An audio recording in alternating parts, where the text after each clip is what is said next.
इतनी सी बात हवाओं को बताए रखना, रोशनी होगी चिरागों को जलाए रखना, लहू देकर जिसकी हिफाजत की है हमने, उस तिरंगे को आंखों में बसाए रखना।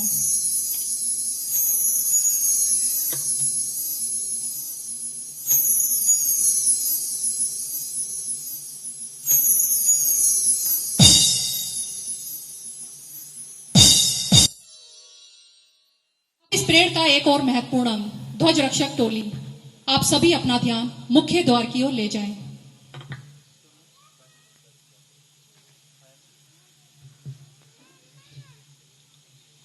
राष्ट्रीय ध्वज रक्षक टोली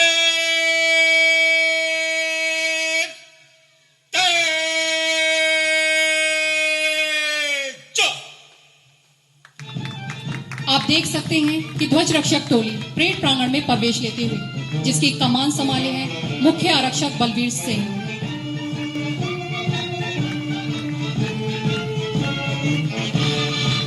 इस टोली के जोश और जज्बे को देखते हुए इसके सम्मान में चंद पंक्तियां कहना चाहूंगी। कुछ नशा तिरंगे की आन का है, कुछ नशा मातृभूमि की शान का है। हम लहराएंगे हर जगह यह तिरंगा, नशा यह हिंदुस्तान के सम्मान का है। ध्वज रक्षक टोली की मुख्य भूमिका शाम के समय राष्ट्रीय ध्वज को संपूर्ण सम्मान देते हुए उतारने की होती है। जोरदार तालियों द्वारा इनकी हौसला अफजाई करें।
राष्ट्रीय ध्वज उतारने की प्रक्रिया में सबसे पहले आपके समक्ष आते हुए आरक्षक राजीव कुमार।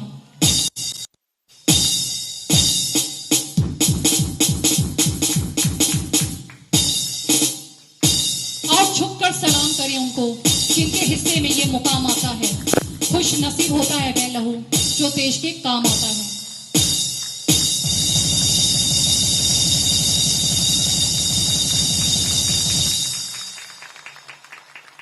राष्ट्रीय ध्वज उतारने की प्रक्रिया में अब आपके समक्ष आते हुए आरक्षक रोहित कुमार।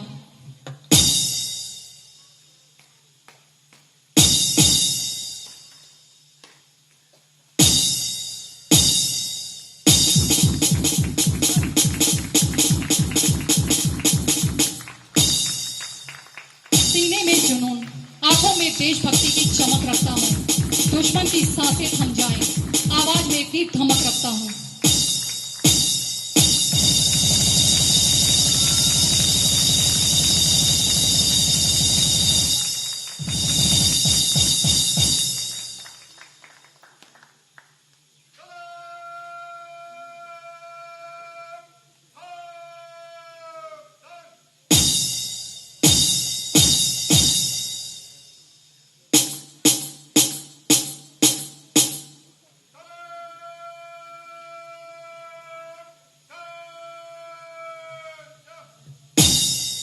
इस टोली के जोश और जज्बे को देखते हुए इनके सम्मान में चंद पंक्तियां कहना चाहूंगी। देशभक्तों से ही देश की शान है, देशभक्तों से ही देश का मान है। हम उस देश के वीर हैं यारों, जिस देश का नाम हिंदुस्तान है। एक बार पूरा जोरदार तालियों से इनकी हौसला अफजाई करें।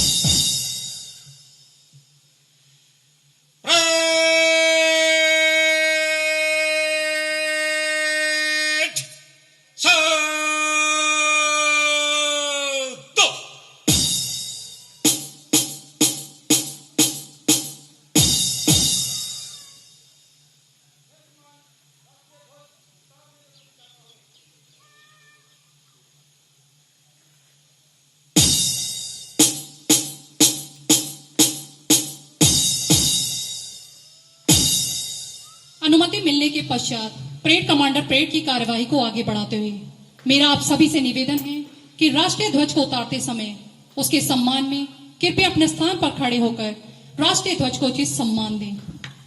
प्लीज अपने अपने स्थान पर खड़े हो जाएं।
विजय विश्व तिरंगा प्यारा, झंडा ऊंचा रहे हमारा।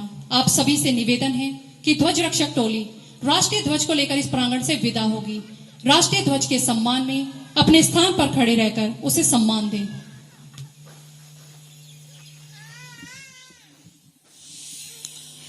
राष्ट्रीय ध्वज रक्षक टोले बाएं से बाएं दिशा बदल के बन बाएं बन।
दे सलामी इस तिरंगे को जिससे तेरी शान है, सर हमेशा ऊंचा रखना इसका जब तक दिलों में जान है। ध्वज रक्षक टोली प्रांगण से स्मार्ट मार्चिंग एवं दर्जी के ड्रिल का प्रदर्शन करते हुए विदा लेते in the Araspura sector comes to an end. This ceremony has started almost 2 weeks after being called off due to the Operation Sindoor and the aftermath. It's important to mention that this ceremony is take place every weekend, that is Friday, Saturday and Sunday. We'll be continuing with this rolling coverage. Back to studios.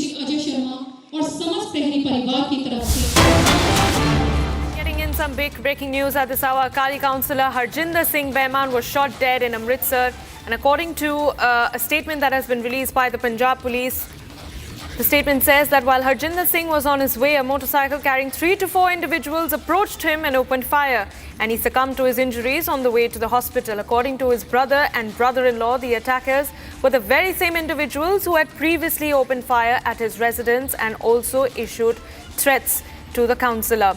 That is the breaking news of the moment, viewers. Bike-borne men shoot dead Akali leader Harjender Singh in Amritsar, and police investigation is currently underway as we speak, while a statement has been released on the case.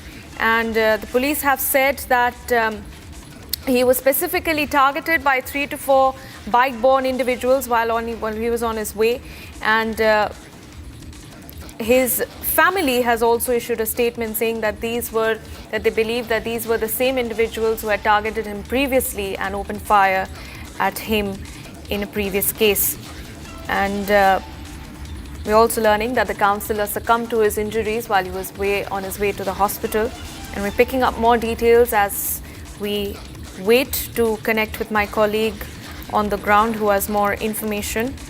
But that is the breaking news of the moment, viewers. Akali leader Harjender Singh was shot dead by bike-borne men in Amritsar.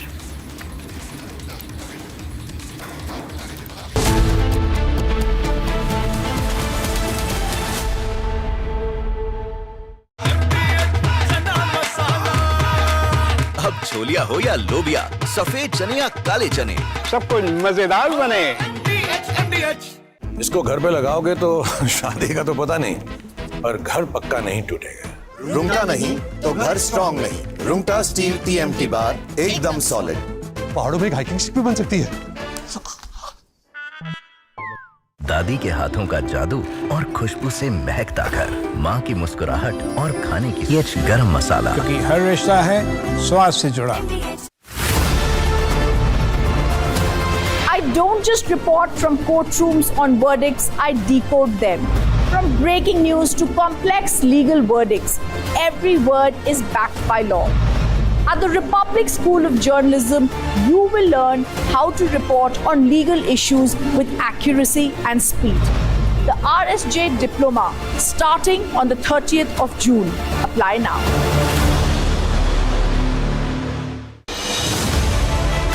I have seen what it takes to report from the front lines.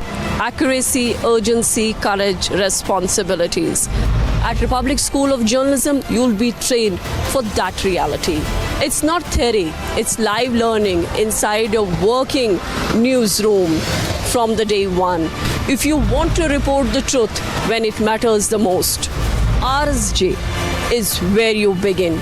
Course begins on June 30th. Apply now.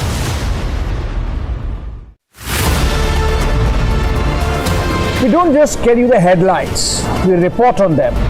We get information from the highest level of sources. We get you news from the men in uniform, from those on the front.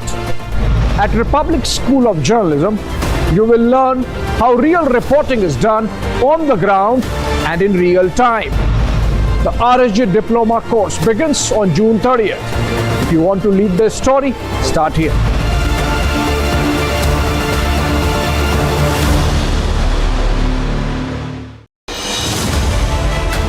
I have seen what it takes to report from the front line. Accuracy, urgency, courage, and responsibility. Government's stance on Kashmir is absolutely clear. It was our jugular vein, it is our jugular vein. Terror और top एक साथ नहीं हो सकते। पानी और खून भी एक साथ नहीं बह सकता।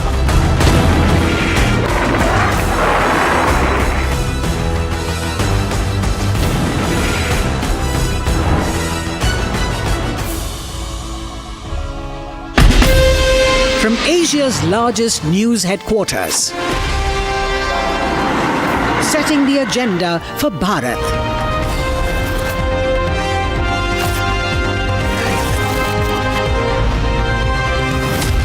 You're watching Republic.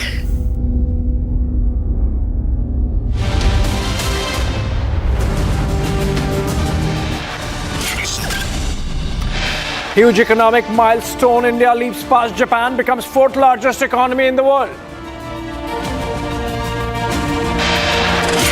Recent US intel report exposes major discrepancies in Pakistan's claims about its nuclear arsenal post-Operation Sindoor.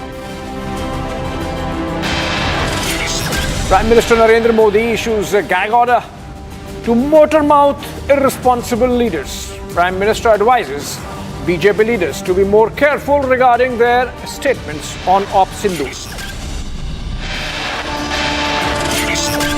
CDS Chauhan meets army jawans in Jammu and Kashmir, lauds them for success of Operation Sindoor.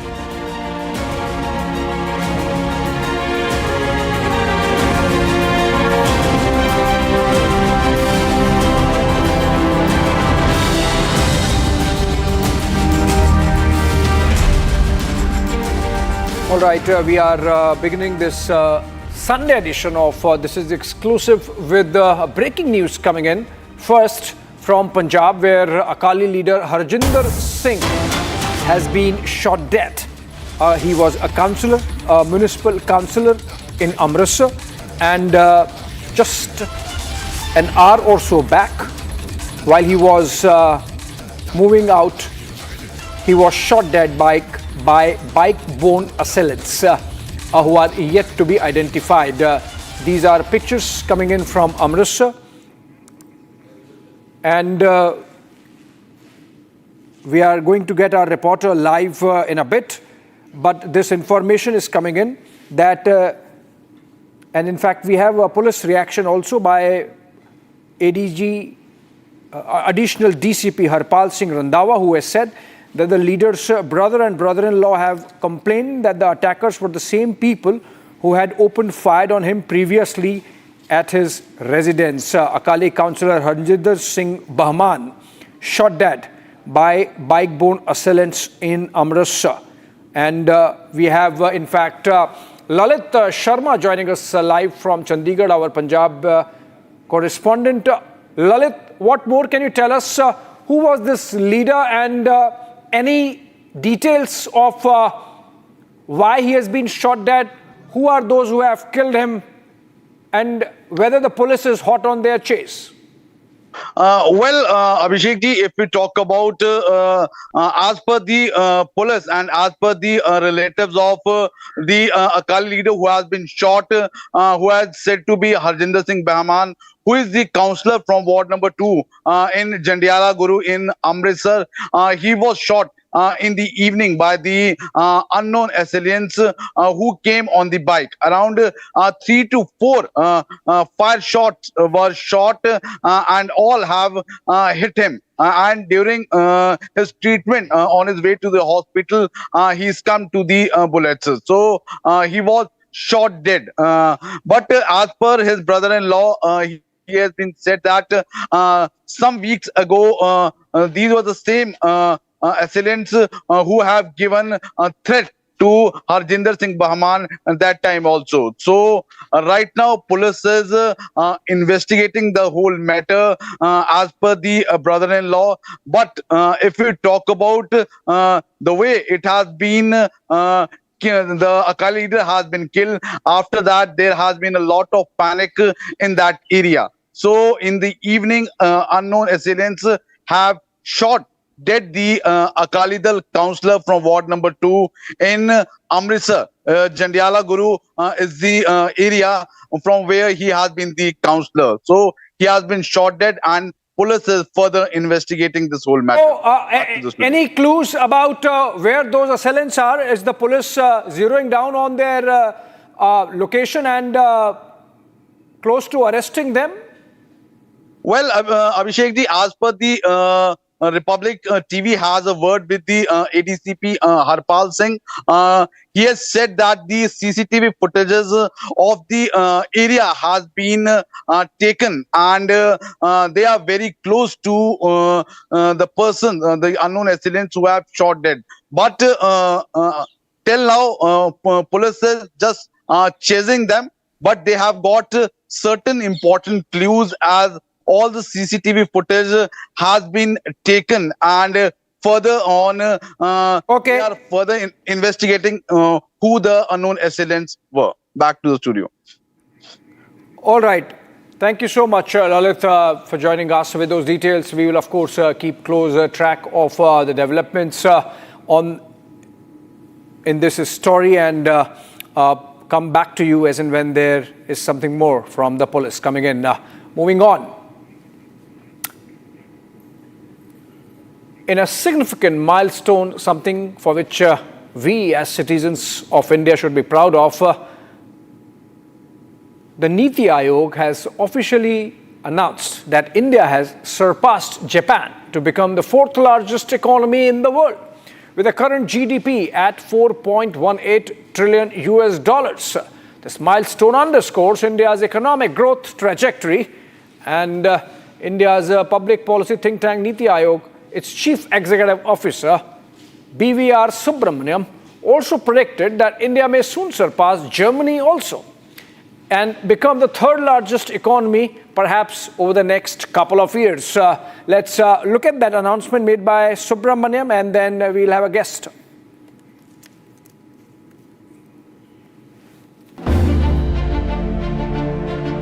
In a historic milestone, India has surpassed Japan to become the world's fourth largest economy. India is $4 trillion economy, trailing only US, China and Germany. Niti Aayog Chief Executive Officer BVR Subramaniam confirmed this, citing data by the International Monetary Fund at a press conference on the 10th Niti Aayog Governing Council meeting. We are the fourth largest economy as I speak. We are a $4 trillion economy as I speak. And this is not my data, this is IMF data.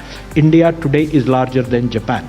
So it's only the United States, China and Germany which are larger. And if we stick to what is being planned, what is being thought through, it's a matter of another 2.5 to 3 years, we would become the third largest economy. He further stated that India may soon surpass Germany and become the third largest economy in the world. As India is moving forward towards PM Modi's 2047 mission, BJP hails this milestone. Yes, India has become the fourth largest economy in the world, and this has been possible because of the united effort of 1.4 billion people under the leadership of Honorable Prime Minister Narendra Modi ji. I personally also congratulate each and every citizen of Ma Bharati, and of course the Team India under the stewardship of Paramadhanaya Pradhan Mantri Narendra Modi ji. As per IMF, the Indian economy is expected to grow by 6.2% in 2025 and 6.3% in 2026. India is projected to remain the fastest growing larger economy for 25 and 26, reaffirming its dominance in the global economic landscape. All right, joining me for a short conversation on this good news, Ajay Dua, former Commerce Secretary of India. Very good evening to you, sir. Is this neighbor's envy, owner's pride kind of moment for us? The fundamentals looking good and the Indian economy cruising almost at a breakneck speed there vis-a-vis rest of the world? Thank you for having me, Abhishek. First, I think the announcement yesterday by the Niti Aayog CEO was highly consequential from two aspects.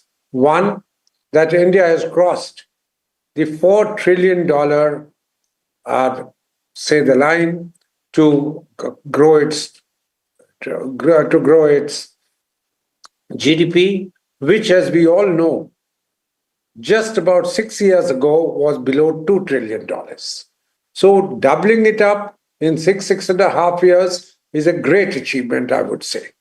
Second, this is happening at a time when globally there are a whole lot of headwinds on trade, on FDI, as well as uncertainty caused by the President of the United States. The volatility which has been caused by the uncertainty of what is going to come from the United States. Yet, and that's affected us for 1/4 of last year. President Trump was sworn in on the 20th of January, so it affected us till the end of March, for sure, counting last year. And the data which has been made use of to kind of indicate that we've gone past Japan is up to 31st March, and the data used is of IMF, not of a domestic body. So I think it is an extremely landmark achievement by India, and congratulations to the political leadership, to the economic leadership in the country, as well as the private sector, which would have contributed very largely, maybe much more in the export of services and production of services than as much in merchandise exports or merchandise production. Right. So my next question to you is, before I let you go, with this kind of good news coming in and all the tailwinds there, you think that the private sector now really should pick up from here? Till now we see the heavy lifting having been done by the government and through the public sector spending.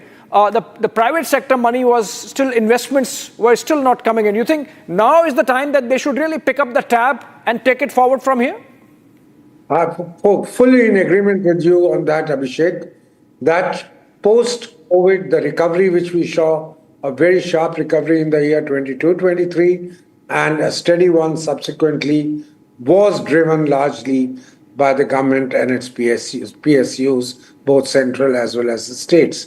It is time that the private sector in India, rather than, and they've had a good time, demand has been increasing, most of them have seen good, healthy bottom lines in the revenue as well as bottom lines, yet the capital investment from them to expand capacity has not kept pace with it.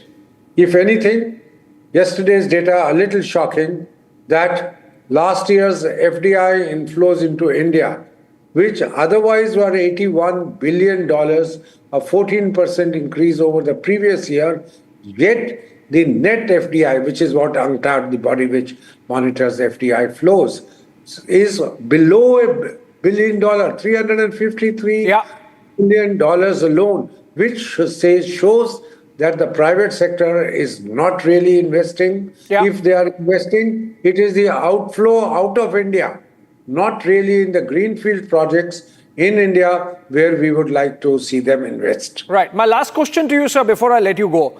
The NITI CEO also mentioned that it's just a matter of few years, maybe 2 or 3 years, he said, that India would actually be the third largest economy, displacing Germany from the pedestal. This good news has come in even before the renegotiated free trade agreements kick in. So we have recently signed one with the United Kingdom, before that with the UAE, before that with Australia, and one is in the works each with the EU and United States, of course. You think this is going to give tremendous tailwinds to our economy going forward? I have absolutely no doubt about the fact that FTAs, which will facilitate freer trade than we have today, will certainly give a fillip to the Indian exports, Indian imports as well, trade, but trade as a whole adds to the GDP of the country.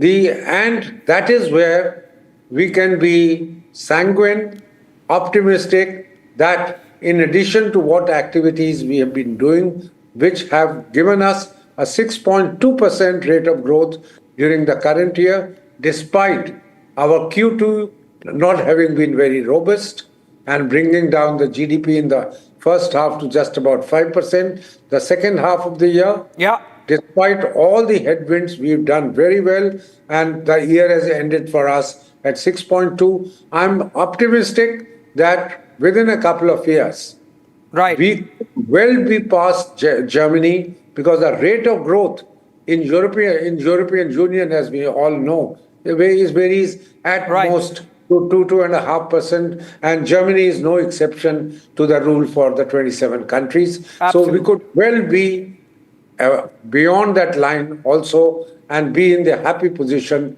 of having our GDP beyond 4.75 trillion within a couple of years. Thank you so much, Mr. Dua, for joining us with that perspective. And hopefully those tailwinds from FTAs will take India higher and higher. That note, we move on, viewers. A recent US intelligence report has exposed major discrepancies in Pakistan's claims on nuclear arsenal post-Operation Sindoor. In fact, the report is post-Operation Sindoor, but it analyzes threats to United States, and in doing so, mentions how Pakistan has been beefing up its nuclear arsenal, particularly those tactical smaller weapons which can be dangerously used at a lower threshold. The United States Defense Intelligence Agency's 2025 Worldwide Threat Assessment highlights Pakistan's ongoing modernization of its nuclear arsenal and indicates that Pakistan is likely to obtain weapons of mass destruction related materials from foreign suppliers, primarily Chinese, with some goods transshipped through various countries including UAE and Singapore and Hong Kong. Let's look at those details and come back on the other side with a conversation with India's former Foreign Secretary Kanwal Sibbal. Joining us, India's former Foreign Secretary, Mr. Kanwal Sibbal. Thank you so much, sir, for joining us from London. And this information that has come out, which is a threat assessment by Pentagon about on United States security situation. On Pakistan, it clearly mentions that Pakistan looks at tackling their India threat with the use and beefing up of, if not use, but beefing up of their tactical nuclear weapon arsenal. How would you see that, sir? Another round of nuclear blackmail from Pakistan? Well, this is an old story, Abhishek. This is nothing new. Pakistan has been developing tactical nuclear weapons, in fact, even threatening their use precisely to offset India's superior conventional advantage. The point here is that what does the United States intend to do about this? Okay, you issue a report like this, and you also say the channels they're using, Hong Kong, UAE, or whatever else, and seem to adopt a pretty neutral attitude, as if it is normal for Pakistan to develop tactical nuclear weapons, because these are meant for use, unlike the strategic weapons, which are only intended to be used if there is really an existential threat to a country. Right. But tactical nuclear weapons are battlefield weapons. And the United States and NATO are very sensitive to Russia having developed tactical nuclear weapons and the threat that they have been propagating about Russia's willingness to use these tactical nuclear weapons, etc., etc. Right. Now, you see the absurdity in this. On the one hand, we know that the United States, along with China, helped Pakistan develop its initial nuclear capability. And if they're developing tactical nuclear weapons, where is the help coming from?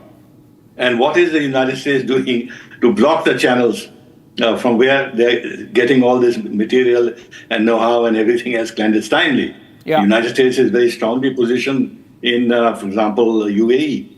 Right. Now, point is that you can make reports like this, but at the same time, you don't want to declare Pakistan the aggressor, you don't want to declare it a terrorist state, and you also help in getting Pakistan access to a billion, $2 billion of IMF bailout. Yeah. I mean, this is the point of pressure that they should use. That if you're going to use the bailout money that we are giving you to develop your nuclear capabilities, which are a danger to stability, not only in the South Asian context, in the subcontinental context, but in a regional and wider context, because no one has until today used tactical nuclear weapons. So you think what is the United States? Yeah, Sorry. I mean, you think this could be America is scaremongering, given the fact that President Trump used some nuclear signaling as the reason why he sort of jumped into the talks? I think, from my own experience, things of course changed, I must admit, but from my own experience in the service, the United States has always batted for strategic stability in the subcontinent. That is, build up Pakistan to a point where India cannot be entirely dominant and can pose a serious threat to Pakistan, that Pakistan should have the ability to counter India. And that's why they produce these reports without any judgment and without any steps they intend to take to try and suppress these ambitions, nuclear ambitions of Pakistan. And the fact that China is there to support Pakistan, so what is the United States doing about that? Yeah. And all this ultimately has relevance to the entire Indo-Pacific concept. Right. If you want security and everything else in the Indo-Pacific, and India and United States are partners, the threat is not only from China, threat is also from Pakistan and the China-Pakistan nexus. Absolutely. So Pakistan building up its nuclear capacity against India is in fact a regional threat. It's an Indo-Pacific threat. Absolutely, sir. So instead of just mentioning it in their threat assessment report, they should be doing something about it. The Americans should be doing something about it. And at least share with us what they intend to do. Absolutely. I'm very doubtful if they have shared anything with us. And so, it's not a secret from Lop Nor to Kahuta via the thieving network of AQ Khan. Pakistan has effectively, built its bomb using, stolen technology and of course, Chinese support. But what is worrying perhaps is that these tactical nuclear weapons, essentially because it's little easier to operate them, there is always this clear and present danger that this can fall into rogue hands given the state of affairs in Pakistan. So you believe that it's not just an Indian problem or an American problem, it's the world's problem to handle? Abhishek, when you talk about rogue hands, you think already the rogue hands don't have a finger on the nuclear trigger in Pakistan. Look at the Pakistani army chief. I mean, he's an out-out rabid Islamist. How is he any better than the rogue elements that you are referring to? True. But apart from that, it's not easy for people who are not trained to handle nuclear weapons and have after all, they have to be launched and you have to have a complete understanding of how it works and then have a battlefield strategy. So I think it's not that simple that somebody can go and simply steal something and use it. There would have to be full connivance with the Pakistani armed forces and whoever intends to use them. So I don't think that Pakistan will take the risk of using tactical nuclear weapons because our nuclear doctrine is very clear. That whatever the Pakistani use by way of nuclear weapons, tactical or otherwise, will be responded to with a massive nuclear strike. Right. Now, if Pakistan is on a suicide mission, then it's a different matter. Yeah, and in the recent past, from Uri to Pulwama and from Pulwama to Pahalgam, I think India has made a statement that below the nuclear threshold, we can still exercise military and kinetic options and to lethal effect, as can be seen from the taking down of terror infrastructure in this round during Operation Sindoor. Thank you so much, Mr. Sibal, for joining us with that perspective on this threat assessment report of the United States, which sort of scaremongers on Pakistan's use of nuclear weapons below the strategic threshold. Thank you so much.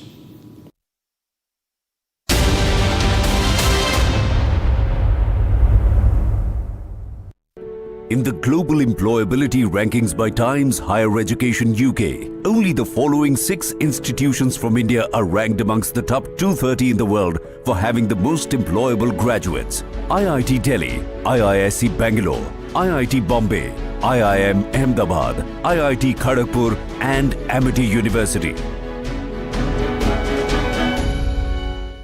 MDH की हल्दी मिर्ची धनिया करे कमाल, ये रंग दे, ये खुशबू दे, ये तीखा, ये कम पड़े, क्या निराला MDH मसाला.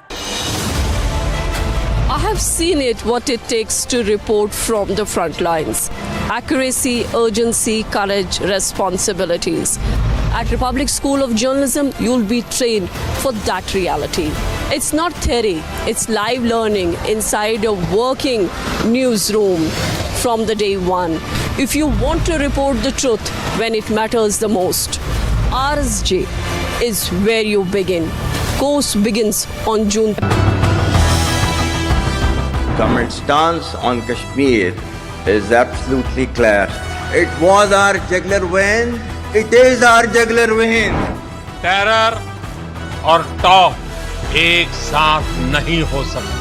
पानी और खून भी एक साथ नहीं बह सकता।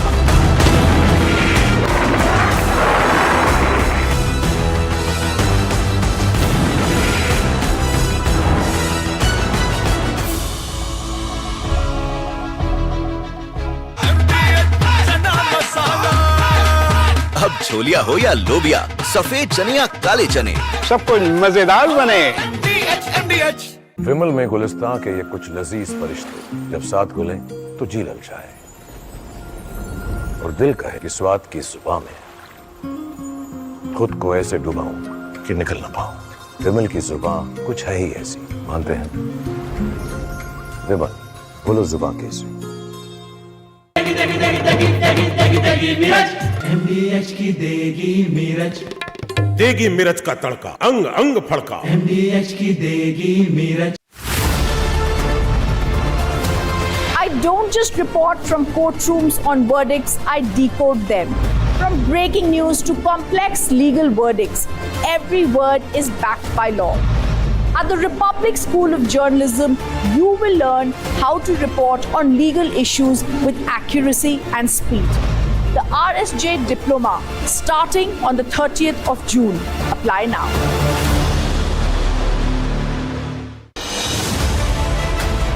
I have seen what it takes to report from the front lines. Accuracy, courage, urgency and responsibility. At Republic School of Journalism, you will be trained for that reality. It is not theory. It is live learning from inside a working newsroom from day one. If you want to report the truth when it matters the most, Republic School of Journalism is where you begin. Course begins on the 30th of June. Apply now.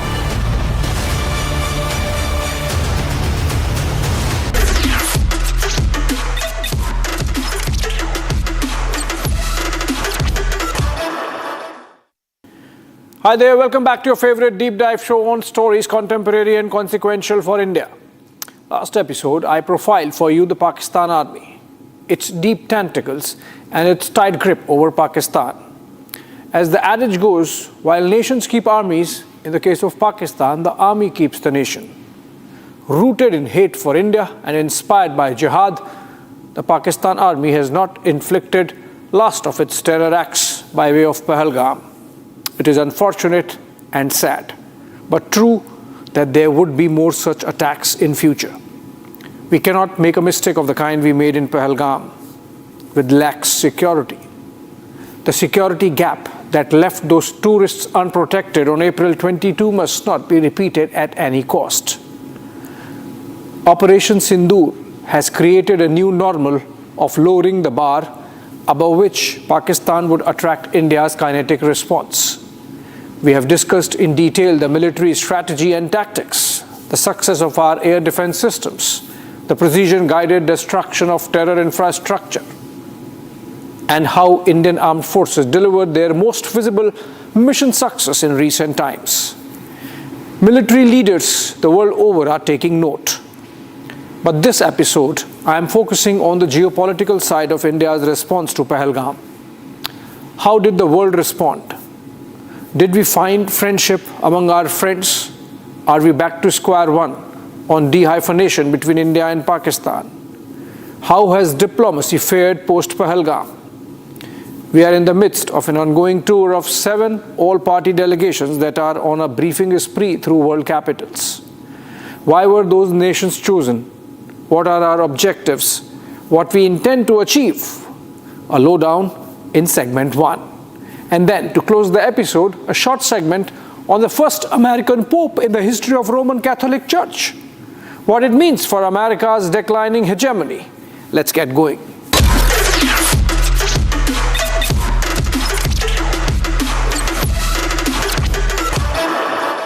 Just days ago, my administration successfully brokered a historic ceasefire to stop the escalating violence between India and Pakistan. And I used trade to a large extent to do it. I said, fellas, come on, let's make a deal. Let's do some trading. Let's not trade nuclear missiles. Let's trade the things that you make so beautifully. And they both have very powerful leaders, very strong leaders, good leaders, smart leaders. And it all stopped. Donald Trump, the US president who eats deals for breakfast and cracks two before going to bed, or so he wants the world to believe, tried to take away some thunder of Operation Sindoor by not only announcing the ceasefire before India or Pakistan did, but also claiming mediation on Kashmir. This has been strongly rebutted by New Delhi. External Affairs Minister S. Jaishankar has made it clear that there was no mediation for ceasefire and there would be none whatsoever on Kashmir. Listen in. One, where Pakistan is concerned, our relations, our dealings with them will be bilateral and strictly bilateral. That is a national consensus for many years, and there is absolutely no change in that consensus that dealings with Pakistan will be bilateral. With his comments, Trump broke a 2.5-decade-old consensus of American foreign policy on South Asia, that of dehyphenation between India and Pakistan. Mediation over Kashmir was dumped completely post the 9/11 realignments. At least 4 American presidents, including Trump in his own first term, stayed away from mentioning the K word while speaking on India and Pakistan. In his first term, when Pulwama happened in 2019, Trump kept his counsel. The United States discreetly prevailed over Pakistan to hand over pilot Abhinandan Varthaman back to India, and even blocked a couple of Pakistan and China-sponsored motions at the UN Security Council. This time, initial reaction from Raisina was of disbelief, if not outright shock. Then came the thought that with Trump, this should be anticipated turbulence. The quickest understanding inside Jawaharlal Nehru Bhavan, the headquarters of Ministry of External Affairs, was that Trump was just being Trump, that it was a case of typical Trumpist overreach. After all, India is not the first ally the mercurial president has rubbed the wrong way since coming to power in the second term. In fact, there's no ally of America that has not squirmed at his Truth Social broadsides. From buying Panama Canal to Greenland, from the White House roast of Zelensky and Cyril Ramaphosa to taking a jab at Keir Starmer and Macron, Trump has spared no one. And then there have been reports, as yet not denied by the White House, of some Trump aides' family business links in Pakistan. Look at this report. This says that Trump family backed World Liberty Financial, or WLF, signed the US $300+ million deal with Pakistan Crypto Council on April 26, just 4 days after the Pahalgam terror attack. Both sons of Trump, Eric and Trump Jr., as also his son-in-law Jared Kushner, together hold 60% stakes in the company. Co-chair of this company is Zachary or Zach Witkoff, son of Steve Witkoff, Trump's golfing partner and his special envoy to Russia and West Asia. All this has happened amid a raging controversy in American politics over Trump accepting a gift of a jumbo jet from the Qatari royal family, a Boeing that would become the official carrier of the American president, and on Trump completing his term would become his private jet. If Trump's deal-making is affecting America's foreign policy, too bad for the Americans. It takes away all or any moral underpinning that the USA would have had. The squat in the Modi government has got some in the commentariat and a section of the opposition excited in India. They say, look how the cheerleaders of Trump in India's right wing are having to eat their words. How Trump has punctured all enthusiasm that had built around right-wing bonhomie with mega constituency of Trump's America. To them, here's a glimpse of how the United States behaved in the aftermath of the 26/11. And remember, US had lost 6 of its citizens in that terror attack in Mumbai in 2008. And the most ideologically aligned Obama was president. The Americans allowed David Coleman Headley to enter a plea bargain. Access to his testimony was restricted. US let ISI off the hook by saying it was not sure that the agency's leadership knew about the attack. The American prevarication was exasperatingly similar to Pakistan, to the extent that when a few US citizens brought a suit in a New York court against then ISI chief Ahmad Shuja Pasha, who had met 26/11 mastermind Zakiur Rahman Lakhvi in a Pakistani jail, the US government of Obama chose to grant him immunity. In the latest round, some of the unhappiness has been communicated to the Americans through the interlocutors. But with mercurial Trump, this might not have much impact. Any pressure can prove counterproductive. Given Trump's sense of self, New Delhi would have some tightrope walking going ahead to not let this turbulence affect the otherwise bright long-term relationship. Prime Minister Modi and his team of diplomats have a task at hand to make the India-United States partnership Trump-proof till 2029. Elsewhere, the response from the international fraternity has been along expected lines. For them, the nuclear button is the bugbear. Their main interest is to prevent a nuclear escalation between India and Pakistan. On this front, India's measured and proportionate response, even as we ride up the escalation metrics, should have put those doubts to rest. By calling up the Pakistani DGMO on the morning of May 7 and telling them that our military objectives had been achieved, India showed statesmanship in the face of an irresponsible adversary. The signaling could not have been clearer. We were not interested in escalating the conflict, but only in degrading the terror infrastructure targeted at India. From Kargil to Uri, from Pulwama to Pahalgam, with each episode, India has shown that a sharp escalation of costs on Pakistan can be managed despite the nuclear overhang. Now let us go nation-wise. First up, Turkey. Turkey, under Erdogan, fancies itself at the center of a new caliphate and has been jousting with Saudi Arabia to take on the Islamic world's leadership. The caliphate fantasy has taken some comic turn also, with a projection of Netflix series Ertugrul Ghazi, for example, as some kind of leadership posturing for the Ummah. With that pan-Islamism, Erdogan has been talking up Pakistan for the last decade and more. It was as part of this caliphate dreams that he created a troika of Turkey, Pakistan and Malaysia. A few years back, the idea was to create a counterweight to the Saudis.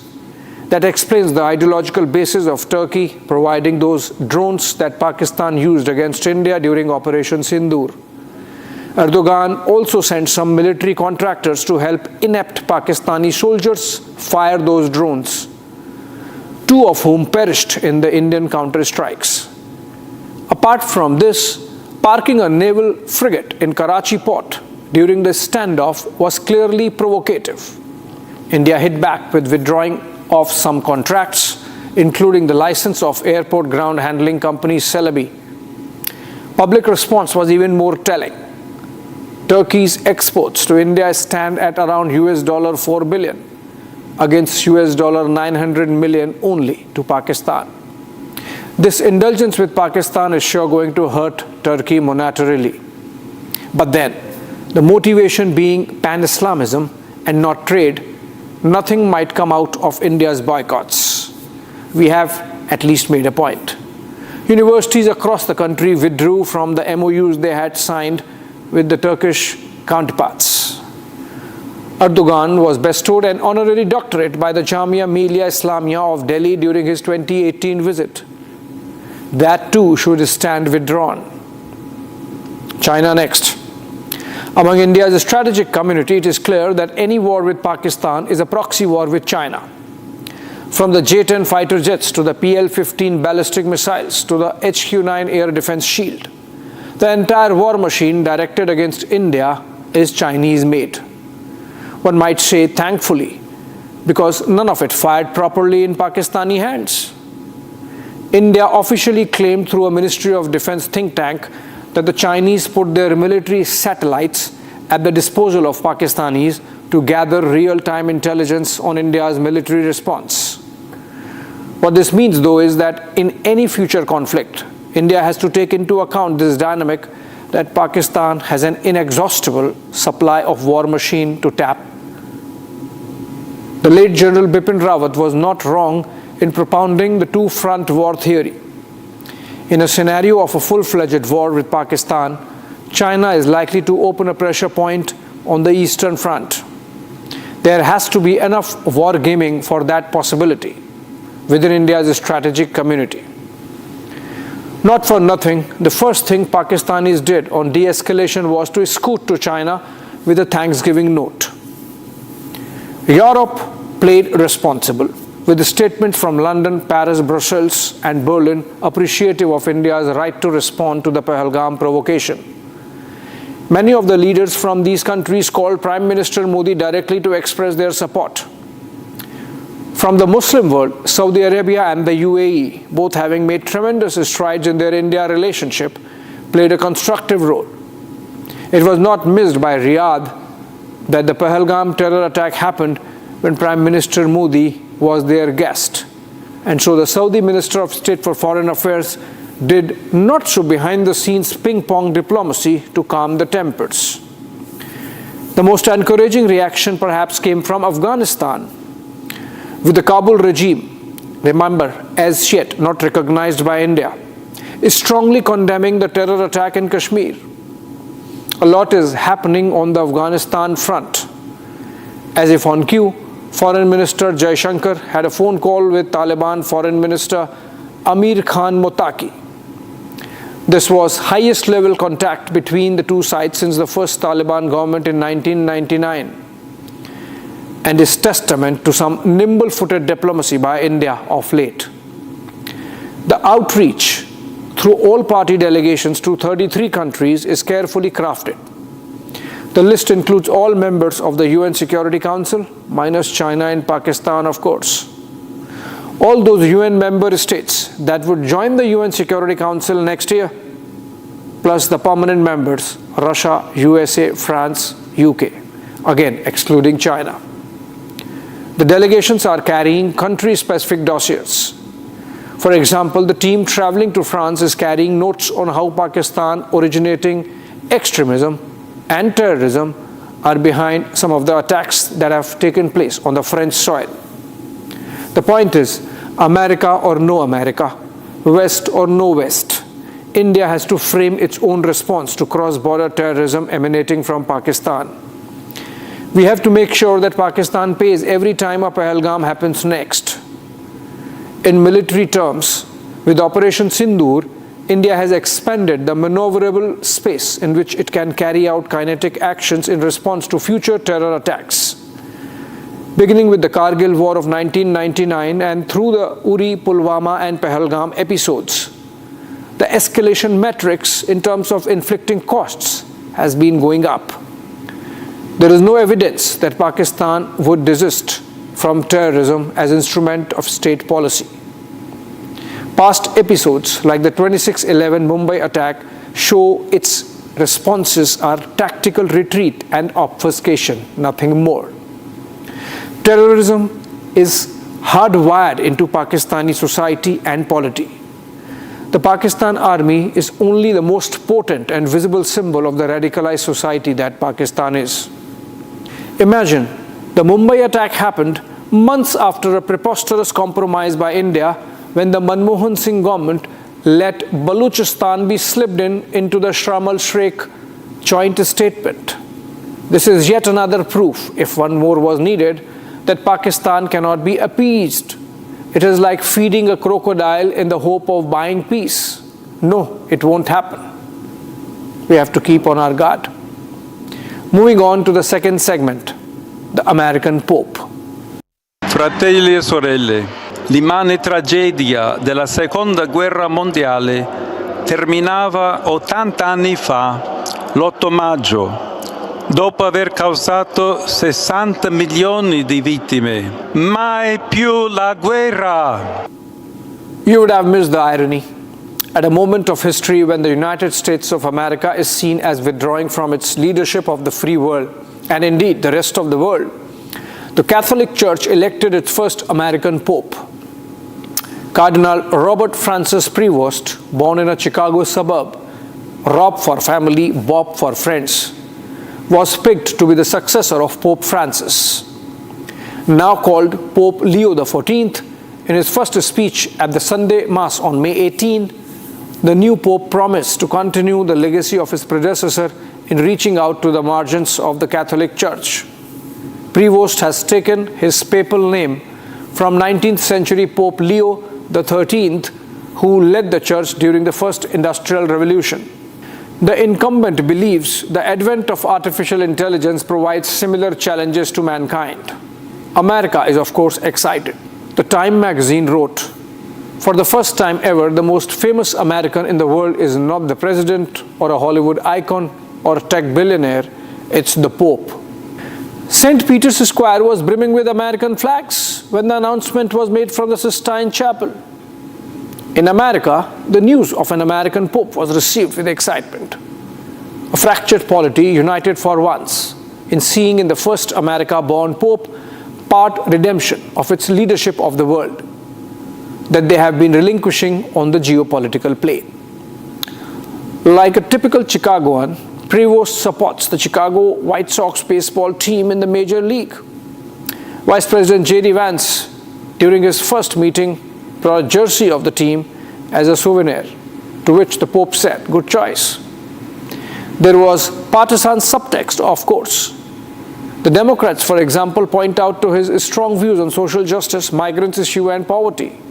Typically Catholic, one might say. The Republicans find him closer to their worldview on abortion, religious liberty, among others. Again, typically Catholic. Apt for the America of our times. Even Pope gets divided along the political divide. The Pope has taken a strong position on Gaza, asking for a ceasefire and humanitarian aid to flow uninterrupted, something the Democrats would see as an endorsement of their positions. At the same time, Leo's harping on immediate cessation of hostilities in Ukraine is seen by the Republicans as endorsement of Trump administration's priorities. Secretary of State Marco Rubio, who represented the USA at the Pope's inauguration, quipped that in their personal audience, the head of the Catholic Church said that the world was in such a situation that while an American president wanted peace, Europe was persisting with war. We don't know if Rubio was ad-libbing to please his president, who grinned on the sidelines. But if true, then this was a telling comment on the world we live in and America's place in it. It's been 5 months and more, and the war Trump promised to end within 24 hours of his inauguration continues with no signs of ceasefire between Ukraine and Russia. Listen to this. We honor all of their words. We'll see what happens, but I think, I believe that hopefully that's over with. And they'll leave the ships alone, just leave those ships alone. But so we do. We take their word for it. It was, we hit them very hard. They had a great capacity to withstand punishment. They took tremendous punishment. And, you could say there's a lot of bravery there. It was amazing what they took. But we honor their commitment and their word. They gave us their word that they wouldn't be shooting ships anymore, and we honor that. This was Trump casually commending the bravery of the Houthis, a medieval ill-equipped militia in Yemen that has shrugged off American bombings and continues to be a nuisance for the world in the Strait of Hormuz and the Red Sea. The American defeat in Afghanistan remains etched in the memory as a disaster. The world now knows Trump is bluffing his way on Kashmir mediation, for nothing like that happened or is going to happen. Israel-Gaza war is becoming a humanitarian mess, with America failing to provide any leadership. China gave a tech scare with DeepSeek trumping most American AI models. The Trump tariff war has left global economic consensus in tatters and confused. In this time of American decline, an American Pope seems like a glimmer of hope for the Americans. Within Vatican, however, Prevost was known as the least American of the cardinals, perhaps because he wears his authority lightly. Then there's a technicality.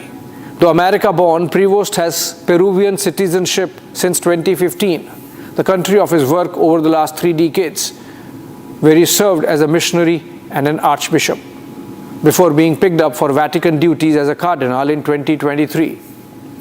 In that sense, he is second Latin American Pope in succession, as Francis was from Argentina. that he's a church insider can be gauged from the fact that his election took little over 24 hours, the second shortest time in which the College of Cardinals elected Pope, the shortest being 10 hours in 1503 when Julius II was elected. In his first address from the pulpit, Pope Leo XIV spoke in Italian and Spanish, not English. Another marker perhaps that America is grappling with a generational identity crisis. Thanks for watching.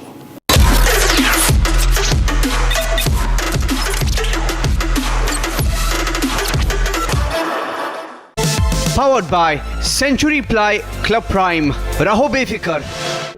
In the global employability rankings by Times Higher Education UK, only the following 6 institutions from India are ranked amongst the top 230 in the world for having the most employable graduates: IIT Delhi, IISc Bangalore, IIT Bombay, IIM Ahmedabad, IIT Kharagpur and Amity University. आधे bowl दही में 4 चम्मच MDH चटनी पुदीना मसाला डाला, stir करो, पुदीना चटनी तैयार। MDH चटनी पुदीना मसाला। विमल में गुलिस्तां की ये कुछ लजीज फरिश्ते जब साथ घुले तो जी ललचाए और दिल कहे कि स्वाद की इस जुबान में खुद को ऐसा डुबाऊं कि निकल ना पाऊं। विमल की जुबान कुछ है ही ऐसी, मानते हैं ना? विमल, बोलो जुबान Kesari. We don't just carry the headlines, we report on them. We get information from the highest level of sources. We get you news from the men in uniform, from those on the front. At Republic School of Journalism, you will learn how real reporting is done on the ground and in real time. The RSG Diploma course begins on June 30th. If you want to lead the story, start here.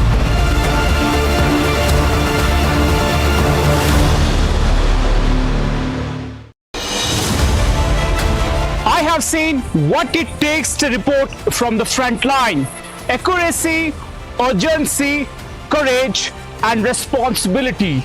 At Republic School of Journalism, you will be trained for all that reality. It's not theory, it's live learning. Inside a working newsroom from day first. If you want to report the truth when it matters the most, RSJ is where you begin. Course begins on June 30th. Apply now.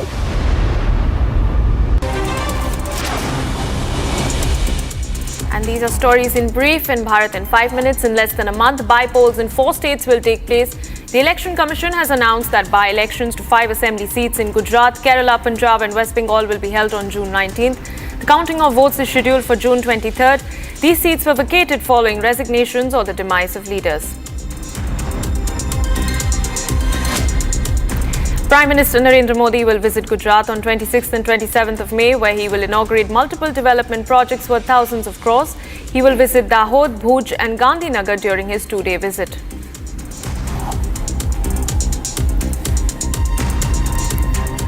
Union Minister Jitendra Singh met with the Border Security Force and Army Jawans at the military hospital in Jammu who were injured during Operation Sindoor to inquire about their recovery. The Union Minister also checked their health reports and gifted them fruit baskets.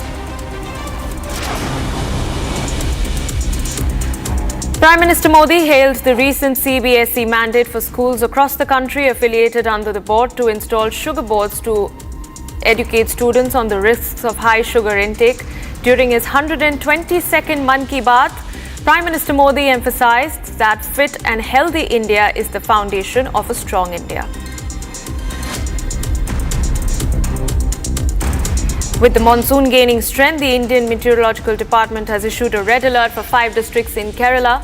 The alert is issued for Malappuram, Kozhikode, Wayanad, Kannur and Kasaragod districts. The IMD has warned of heavy rainfall across Kerala over the next 4 days.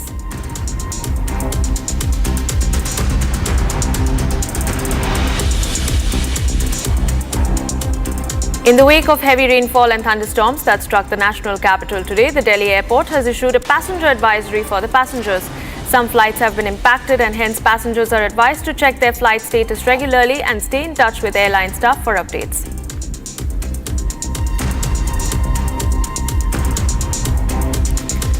A Liberian container vessel sank off the Kochi coast due to flooding. All 24 crew members on board were rescued, 21 by the Coast Guard and 3 by the Indian Navy's INS Sujata. The vessel went down with 640 containers, including 13 with hazardous cargo and 12 containing calcium carbide. Given the sensitive marine ecosystem along the Kerala's coast, Coast Guard activated full pollution response preparedness. Aircrafts equipped with advanced oil spill detection systems conducted air surveillance. So far, no oil spill has been reported. The present status, today morning, the Indian Navy ship Sujata rescued 3 of the crew, which is the captain, the master, the chief engineer and the assistant engineer. They were on board the ship since yesterday. So today it was felt that if they stay put more, it was a danger for them. So they had to abandon the ship, and the crew was rescued by the crew of INS Sujata. 2 died and 4 were injured after a fire broke out in an e-rickshaw charging station in Shadara in the national capital. Injured and the dead bodies have been taken to GTP hospital. 19-year-old Brijesh and 18-year-old Maniram died on the spot. The in charge of the station, Vinod Rathore, has been apprehended and legal action is being taken.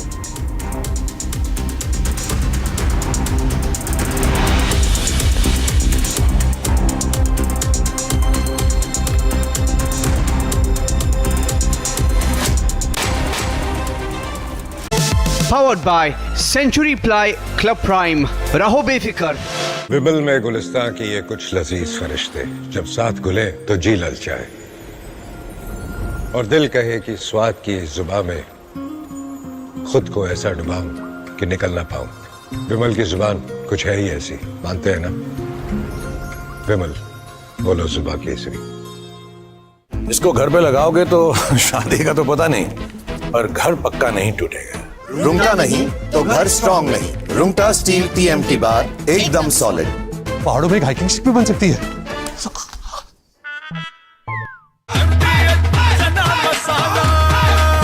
अब छोलिया हो या लोबिया, सफेद चने या काले चने, सब कुछ मजेदार बने। I have seen it, what it takes to report from the front lines. Accuracy, urgency, courage, responsibilities. At Republic School of Journalism, you'll be trained for that reality. It's not theory, it's live learning inside a working newsroom. Government's stance on Kashmir is absolutely clear. It was our jugular vein, it is our jugular vein. Terror और top एक साथ नहीं हो सकते। पानी और खून भी एक साथ नहीं बह सकता।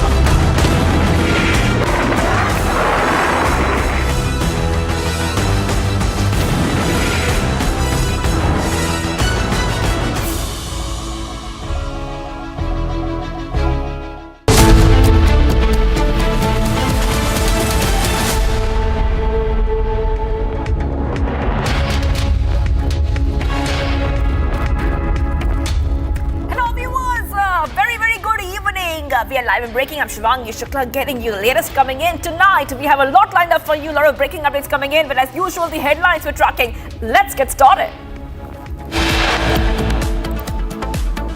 Akali leader Harjender Singh shot dead in Amritsar. A resolution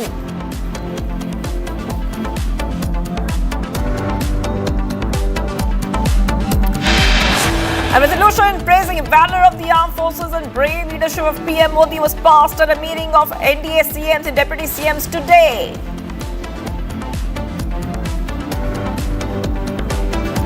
Prime Minister Modi issues gag order to motor-mouth leaders. PM Modi advises BJP leaders to be more careful regarding their statements on Operation Sindoor.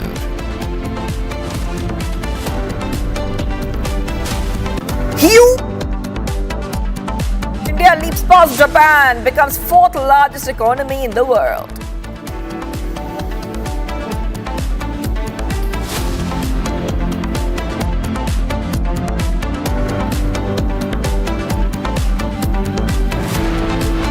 Massive controversy grips RJDS. Its chief Lalu Yadav expels his son Tej Pratap Yadav from the party and the family.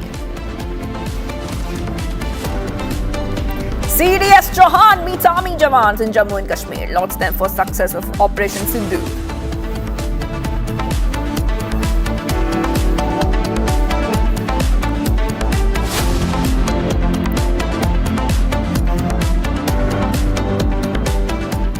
Beginning some breaking up, it's coming in viewers. Akali leader Harjender Singh has been shot dead in Punjab.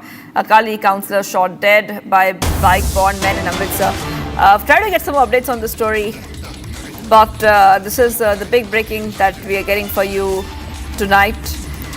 We'll track the story very closely. Try to connect to reporters on the ground to understand what has happened. But this is Akali councillor Harjender Singh shot dead in Amritsar. And we're trying to get more updates on this. From what we understand is that the Akali councillor was shot dead by bike-borne men in Amritsar. So shot dead by unidentified assailants in Amritsar. Okay, let's go straight across to my colleague Lalit, who's joining us live right now. Lalit, we're getting some initial information on the story that he was shot dead by bike-borne men in Amritsar. Investigation is continuing. Has the police been able to track down these assailants yet? Well, Shivangi, if we talk about the police, right now they are on the way to investigate and are trying to catch the unknown assailants. But today in the afternoon, two unknown assailants came on bike and have shot the Shiromani Akali Dal councillor from Jandiala Guru, Ward number 2, Mr. Harjender Singh Bahman. So he was shot dead. Around 4 gunshots were fired on the Akali leader, and on his way to the hospital, he is come to the injuries. So right now, what we are getting from the police is that the CCTV footage of the complete area has been taken by the police. Apart from that, if we talk about the way he has been shot, as some days before also the threats, and he was some gunshots were fired on his doorsteps in his house. So that time also he has asked for the securities. Now the Shiromani Akali Dal senior leader Mr. Bikram Singh Majithia has said that the Chief Minister of Punjab is solely responsible for this murder as alleged by Bikram Singh Majithia. As he has said that the security cover is being given on the political affiliation and not on the threat perception. So now there has been political fingers which has been pointed towards the Aam Aadmi Party and especially to the Chief Minister of Punjab, Mr. Bhagwant Singh Mann. Now, the senior leader, Bikram Singh Majithia, have pointed straight fingers on him and saying that the security has been given on the political affiliation and not on the threat perception. Right now, police is further investigating the matter. But yes, today in the evening, 2 unknown assailants have fired 3 to 4 gunshots, of which 2 have hit on his head, and he has come to his injuries. Back to the studio, Shivangi. Right, absolutely. I will be coming back to you, Lalit, for more on the story because investigation, like Lalit is saying, is continuing because these assailants who shot the Akali leader are unidentified. Okay, we have to move ahead, viewers, because getting some more breaking updates coming in. CDS General Anil Chauhan visited Northern Command of Indian Army in Jammu and Kashmir's Udhampur today. He met with the troops and congratulated them for success in Operation Sindoor. He has conducted a strategic review and operational assessment post Operation Sindoor. He also stressed on continued vigilance and jointness across services to address evolving threats. Those pictures coming in right now, viewers, where we see the CDS Chief of Defence Staff General Anil Chauhan visiting Indian Army's Northern Command at Udhampur, Jammu and Kashmir, and Western Command as well. Earlier, he has interacted with the Army commanders, Jawans, Lieutenant General Prateek Sharma, Lieutenant General Manoj Kumar, and senior staff officers who were actively involved in the planning and execution of Operation Sindoor. And I want to go to my colleague Gursimran, who's joining us live right now from Jammu. Gursimran, CDS has also conducted a strategic review and operational assessment in the northern and western theatres during the visit. If you could take our viewers through the latest coming in. Yes, Gursimran.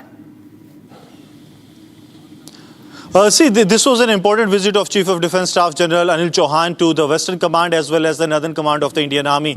Today we are told that first the CDS arrived at the Northern Command of the Indian Army, wherein he was briefed by the Northern Army Commander Lieutenant General Prateek Sharma, and in the Western Command he was briefed by Lieutenant General Manoj Katiyar on the present situation that is prevailing on the international border and that comes under the Western Command of the Indian Army. And also, if you remember that there has been a retaliation to the Pakistan side on the western front as well. While coming to the Northern Command, he was also briefed about the operations on the line of control as well as the ongoing operations in the hinterland, because the synergy that we have seen between especially the Indian Army, the Indian Air Force, Indian Navy, and also the key role that has been played and by the Border Security Force, all that was discussed during this visit of the Chief of Defence Staff. Because what we have seen that this time it was not only a single force that was going all out against Pakistan, but it was a complete synergy that was seen from the ground to the air, that how the forces have worked round the clock in synergy with each other to give Pakistan a befitting reply, be it the retaliatory strikes of the Indian Army and the Indian Air Force or the preemptive strikes that have been carried out by the BSF against Pakistan. That has been completely the game changer and the reason that the Pakistan came down on knees actually seeking or begging for the ceasefire that has now taken place. So this is the situation, and this all was discussed during this visit of Chief of Defence Staff General Anil Chauhan to both the commands, that is the Western Command and the Northern Command of the Indian Army. That is right, Gursimran. I will be coming back to you for more as we see that the CDS, the Chief of Defence Staff, General Anil Chauhan, has visited Indian Army's Northern Command at Udhampur, Jammu and Kashmir and other areas as well. And viewers, moving ahead, just a day after helming a crucial Niti Aayog meeting, PM Modi has also held a very high-level huddle with the CMs and deputy CMs of NDA rule states in Delhi. Now, the 4-hour-long meeting zeroed in on the success of Operation Sindoor, caste census and Maoist crackdown. Have a look at this report for exclusive scoop on the meeting.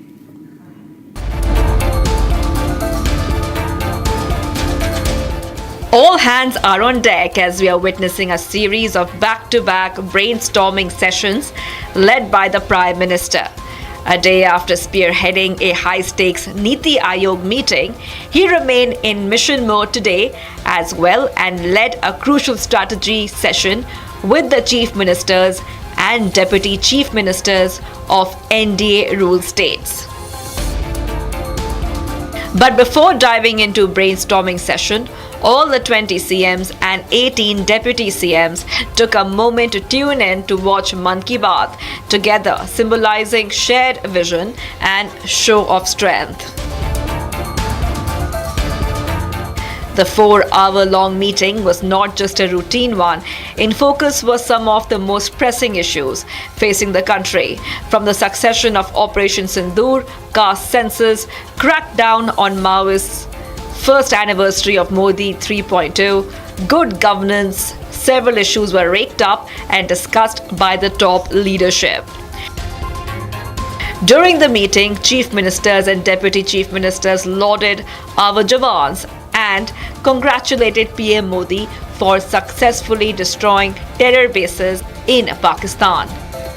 Caste census also received roaring support.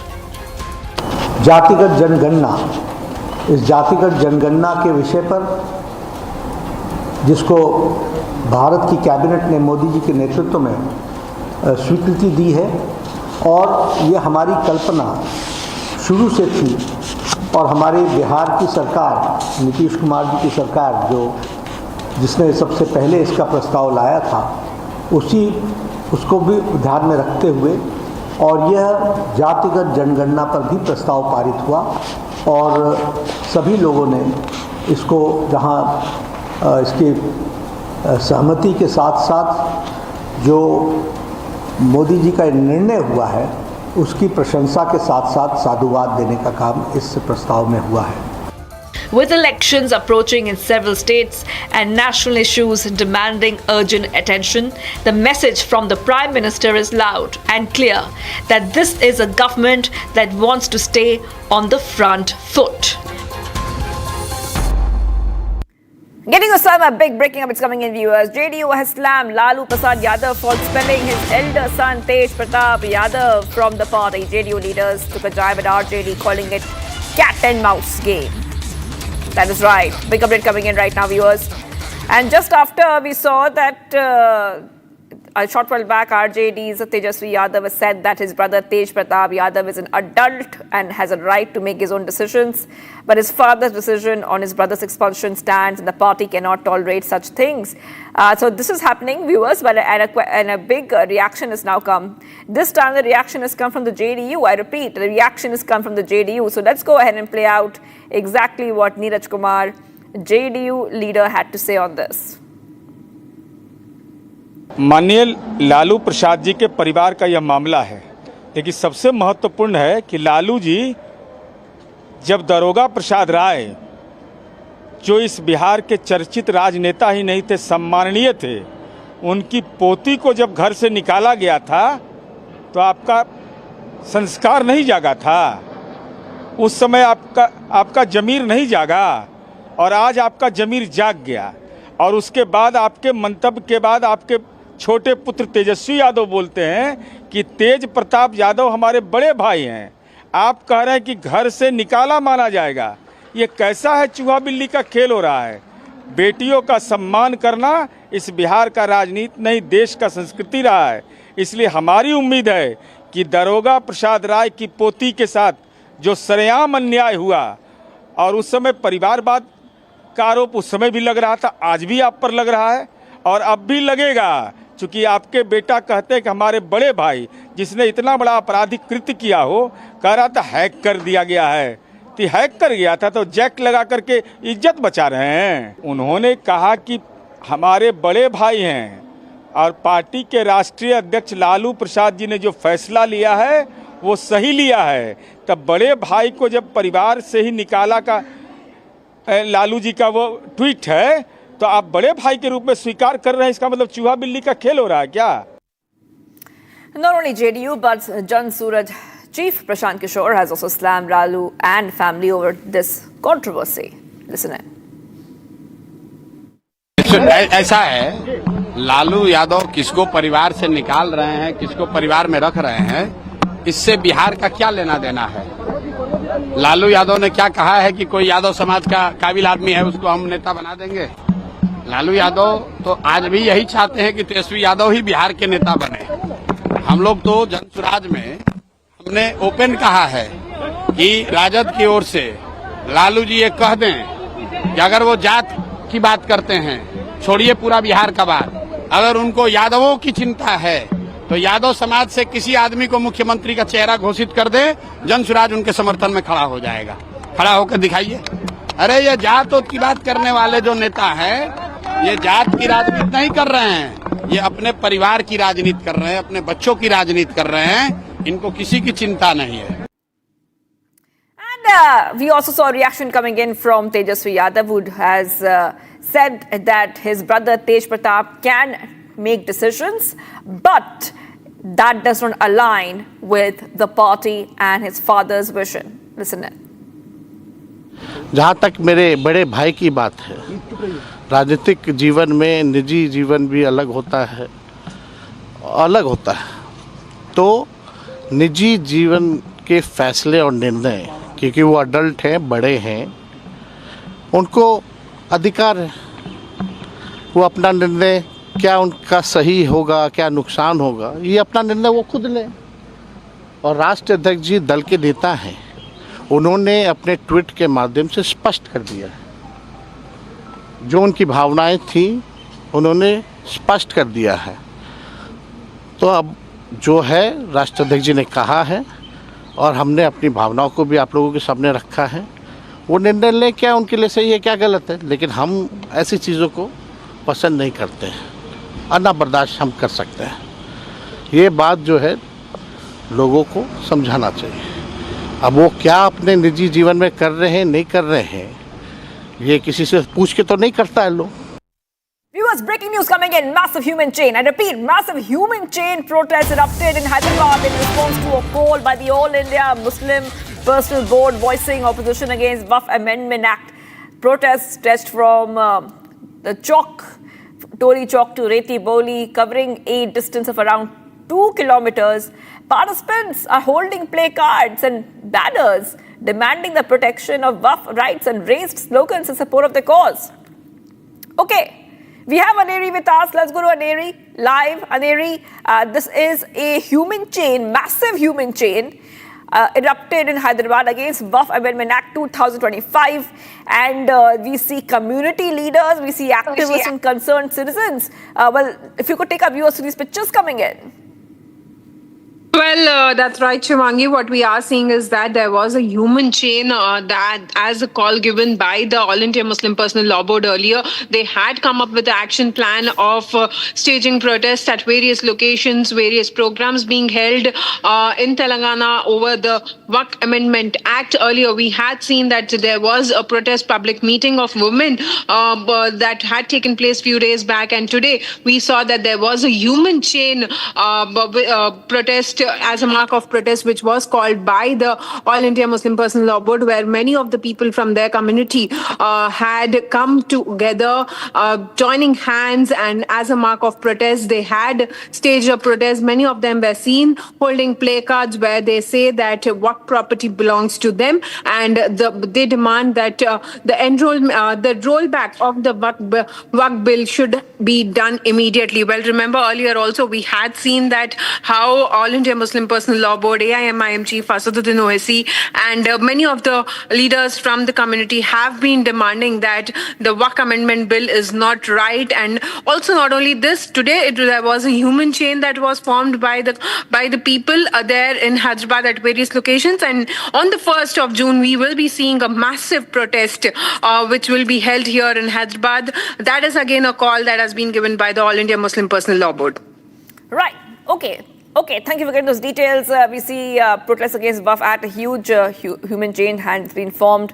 I really have to go ahead right now and get viewers more updates which are coming in. And it's a big news. It's a good news. In fact, India has officially become the world's 4th largest economy, overtaking Japan in nominal GDP rankings. This remarkable milestone highlights India's rapid economic growth, strong domestic demand, and expanding global influence as a nation continues to invest in technology, infrastructure, and innovation. This achievement marks a new era of opportunity and leadership on the global stage. Take a look. In a historic milestone, India has surpassed Japan to become the world's 4th largest economy. India is $4 trillion economy, trailing only US, China, and Germany.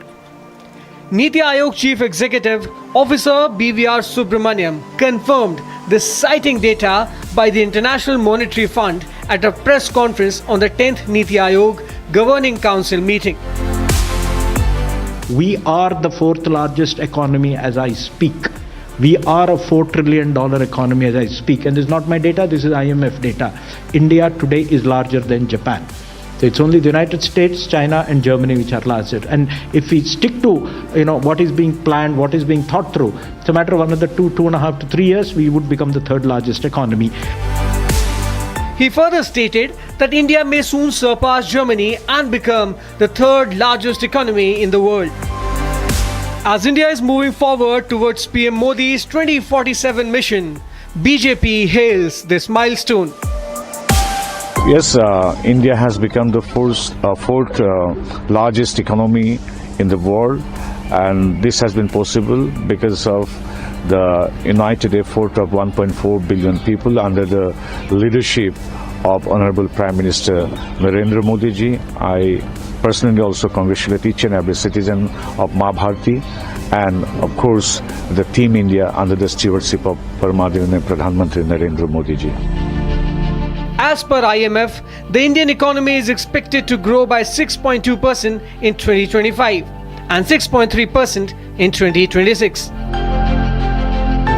India is projected to remain the fastest growing larger economy for 25 and 26, reaffirming its dominance in the global economic landscape.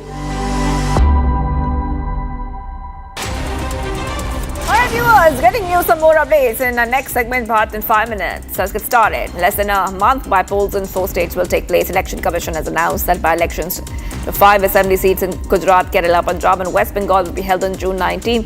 Counting of votes is scheduled for June 23rd. These seats were vacated following resignations of or demise of leaders. PM Modi will visit Gujarat on 26th and 27th May, where he will inaugurate multiple development projects worth thousands of crores. He will visit Bhuj, Gandhinagar during his 2-day visit.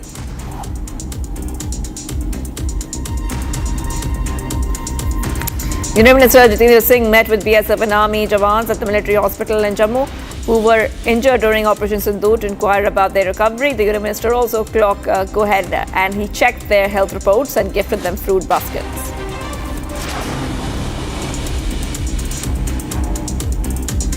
PM Modi hailed the recent CBSE mandate for schools across the country affiliated under the board to install sugar boards to educate students on the risk of high sugar intake. During his 122nd Mann Ki Baat, PM Modi emphasized that fit and healthy India is the foundation of a strong India.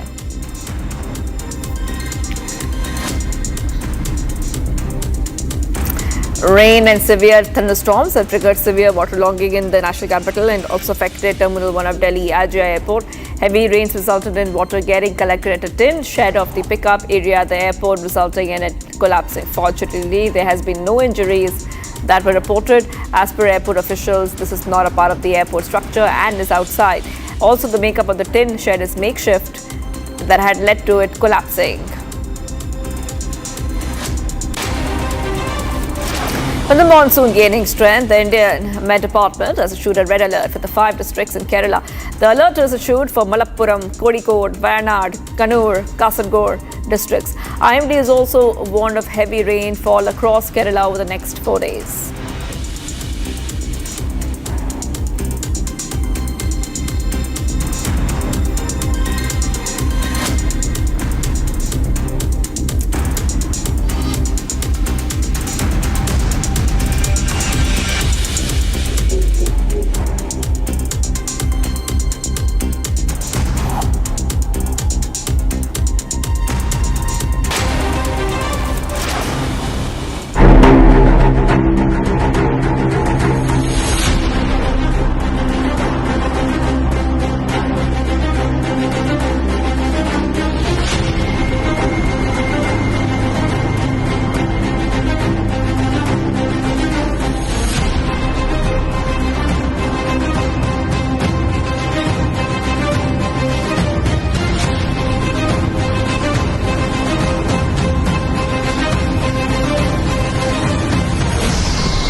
In the global employability rankings by Times Higher Education UK, only the following 6 institutions from India are ranked amongst the top 230 in the world for having the most employable graduates. IIT Delhi, IISc Bangalore, IIT Bombay, IIM Ahmedabad, IIT Kharagpur and Amity University.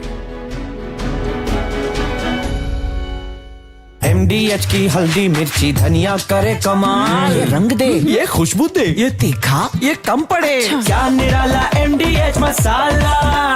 विमल में गुलिस्तां के ये कुछ लजीज फरिश्ते जब साथ घुले तो जी लग जाए और दिल कहे कि स्वाद की जुबान में खुद को ऐसे डुबाऊं कि निकल ना पाऊं।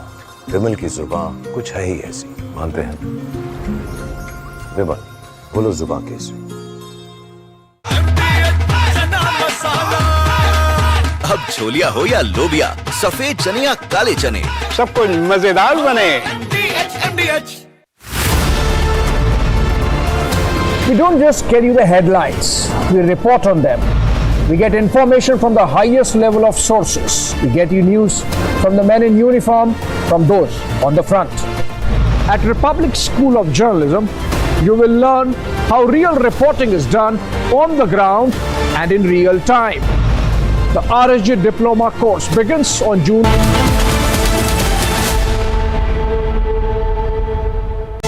Powered by Century Ply Club Prime. Raho befikar. In the global employability rankings by Times Higher Education UK, only the following 6 institutions from India are ranked amongst the top 230 in the world for having the most employable graduates. IIT Delhi, IISc Bangalore, IIT Bombay, IIM Ahmedabad, IIT Kharagpur and Amity University. दादी के हाथों का जादू और खुशबू से महकता घर, माँ की मुस्कुराहट और खाने की सुगंध, MDH गरम मसाला, क्योंकि हर रिश्ता है स्वाद से जुड़ा। I have seen it, what it takes to report from the front lines. Accuracy, urgency, courage, responsibilities. At Republic School of Journalism, you'll be trained for that reality. It's not theory, it's live learning inside a working newsroom from the day one. If you want to report the truth when it matters the most, RSJ is where you begin. Course begins on June 30th. Apply now. ये है secret recipe.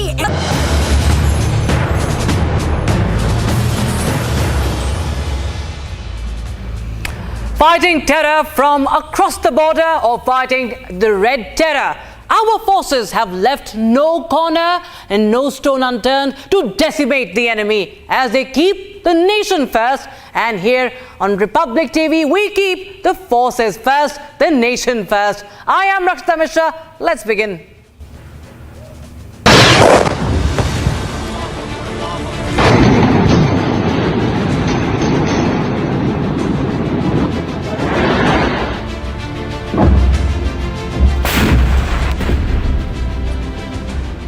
दुनिया ने और देश के दुश्मनों ने भी देख लिया कि जब सिंदूर बारूद बन जाता है तो नतीजा क्या होता है।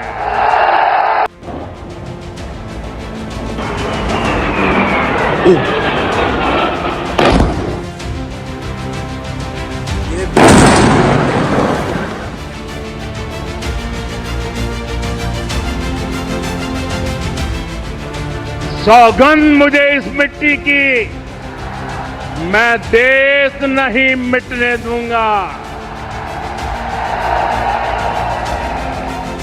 मैं देश नहीं झुकने दूंगा।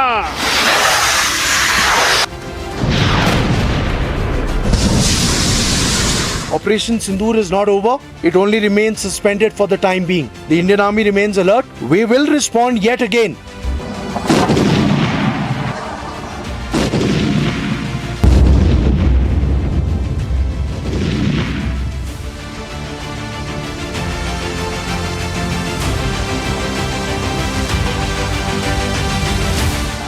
जो हिंदुस्तान का लहू बहाते थे, आज कतरे कतरे का हिसाब चुकाया है।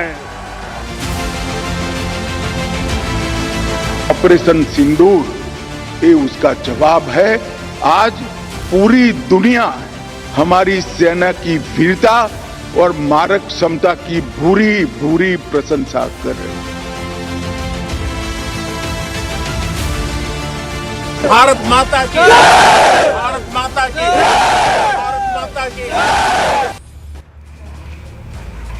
The roar of our leaders, the roar of the Indian forces is reverberating north to south, east to west, viewers. And remember, the operation is not over. And the first visit since Operation Sindoor is going to happen as far as NSA is concerned. It's a crucial visit that's on the card. National Security Advisor Ajit Doval is heading to Moscow next week to attend the 13th International Meeting of High Representatives for Security Issues. Now, this is his first visit to a country since the operation began. Now, why is this important? What we understand is that during this Russia visit, Ajit Doval will push for the expedited delivery of 2 pending squadrons of the S-400 air defense systems, the Sudarshan Chakra.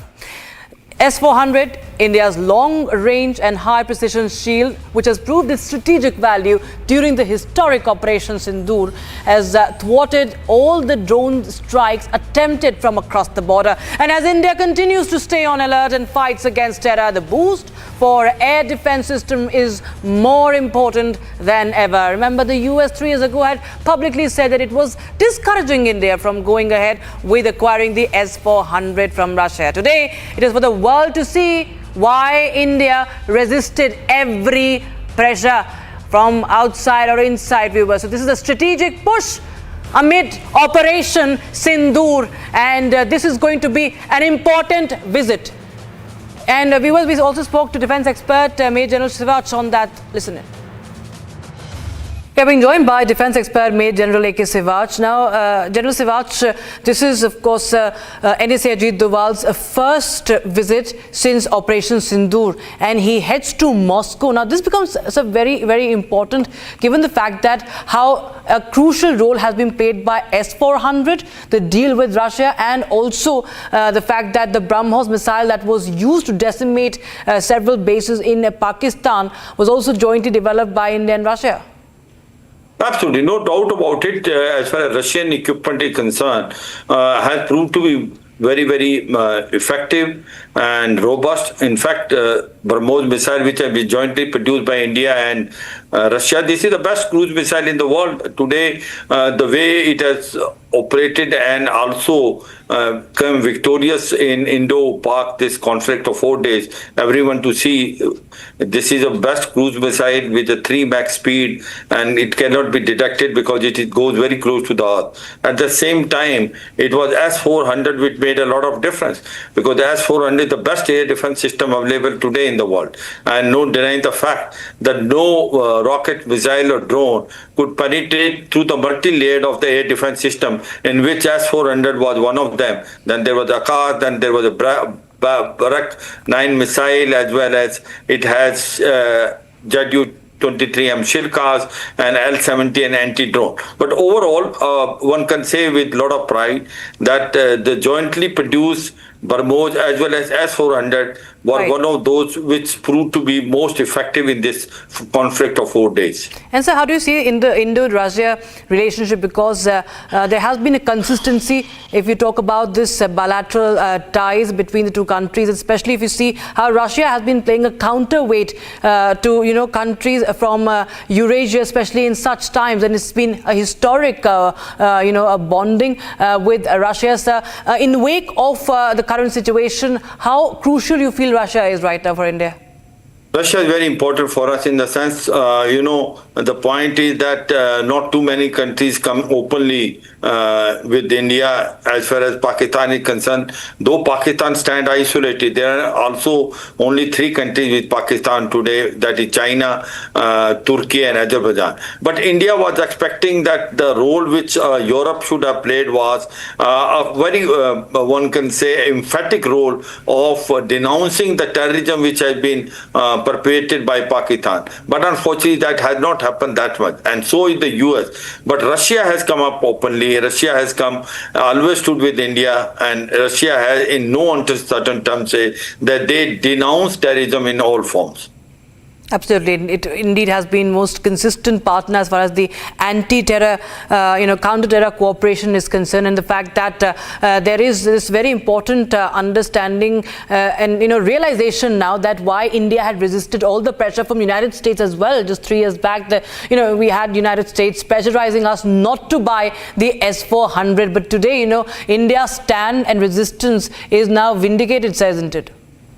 Absolutely, no doubt about it. There was a huge pressure that there will be a Karsa which will be put, counting in America's adversary through Sanction Act, that we must not take S-400. They put Karsa on Turkey, and they also, once they have taken S-400, they refused to give them F-35. They also put Karsa on, that is economic sanction against China. But certainly there was huge pressure on India, but India stood by it. India said, no, S-400 is the best air defense system. It meets the requirement. When we wanted a very good system from Europe and US, they refused, especially terminally high-altitude area defense system called THAAD and Patriot missile, and hence we went for S-400. But I can say with a lot of conviction, ultimately US realized that, and they did not have any heart to put Karsa or the economic sanction against us, and we now have proudly S-400, which proved to be very, very effective in this 4 days conflict. General Sivaj, always a pleasure having you. Thank you so much for joining us on Republic TV with your expert insights on the story. Thank you. Thank you very much. So why S-400 is very important and what role has it played, viewers, in this operation? Now, successfully neutralized the hostile Pakistani targets. We all know how it had thwarted all the attempts and neutralized all the hostile Pak targets.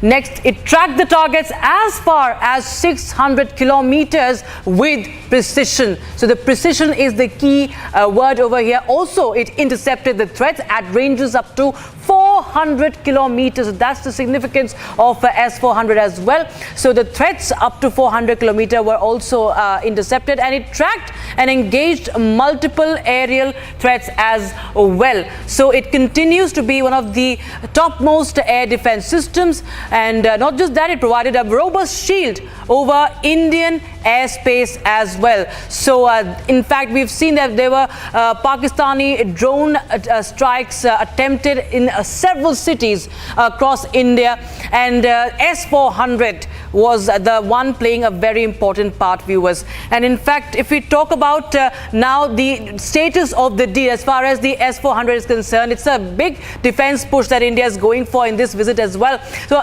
NSA Doval, of course, will be visiting Moscow next week, as we told you. Now, 3 out of the 5 S-400 squadrons have already been delivered. They are here in India. Now, we want to expedite the process. Fast-tracking of remaining 2 S-400 squadrons is in focus. That is what is on agenda in this visit of the NSA. So, it's going to be, of course, a big boost to India-Russia ties, the defense ties. They have been, very strong ties historically, as they have been together in the counter-terrorism operations for decades now. And NSA will also visit. NSA visit happens after the parliamentary delegation's Moscow visit as well. So it is, of course, a very big push, a big boost for India's defense ties with Russia. Also, we shift our focus now, viewers. The anti-terror operation, the anti-red terror operation, the crackdown on red terror continues in Chhattisgarh. After 2 back-to-back operations in the Red Corridor, 24 Maoists have surrendered before the police. That signal another blow to the red terror. Out of these 24 Maoist, viewers, 20 of them had a bounty of around 87.5 lakh rupees. Now, the crackdown is part of a larger anti-Maoist operation that spans across Jharkhand, Chhattisgarh and Maharashtra. And remember, this follows Home Minister Amit Shah's stern message on making India free from red terror. And the deadline, of course, is in 2026. And we see that red terror is right now at its last. It is breathing its last. My colleague Akil Jamil has been reporting from ground zero. He is going to share us the situation from Narayanpur. Over to you, Akil. This is a big success. First, what we saw, the top commander like Basavaraju have been eliminated. This has been going on for years. If we see over the past 1 or 2 years, the announcement of bounties for these top commanders have actually yielded efforts. And there has been a crackdown on several, on all levels, the fact that the backbone has been struck this time by our forces, Akhil.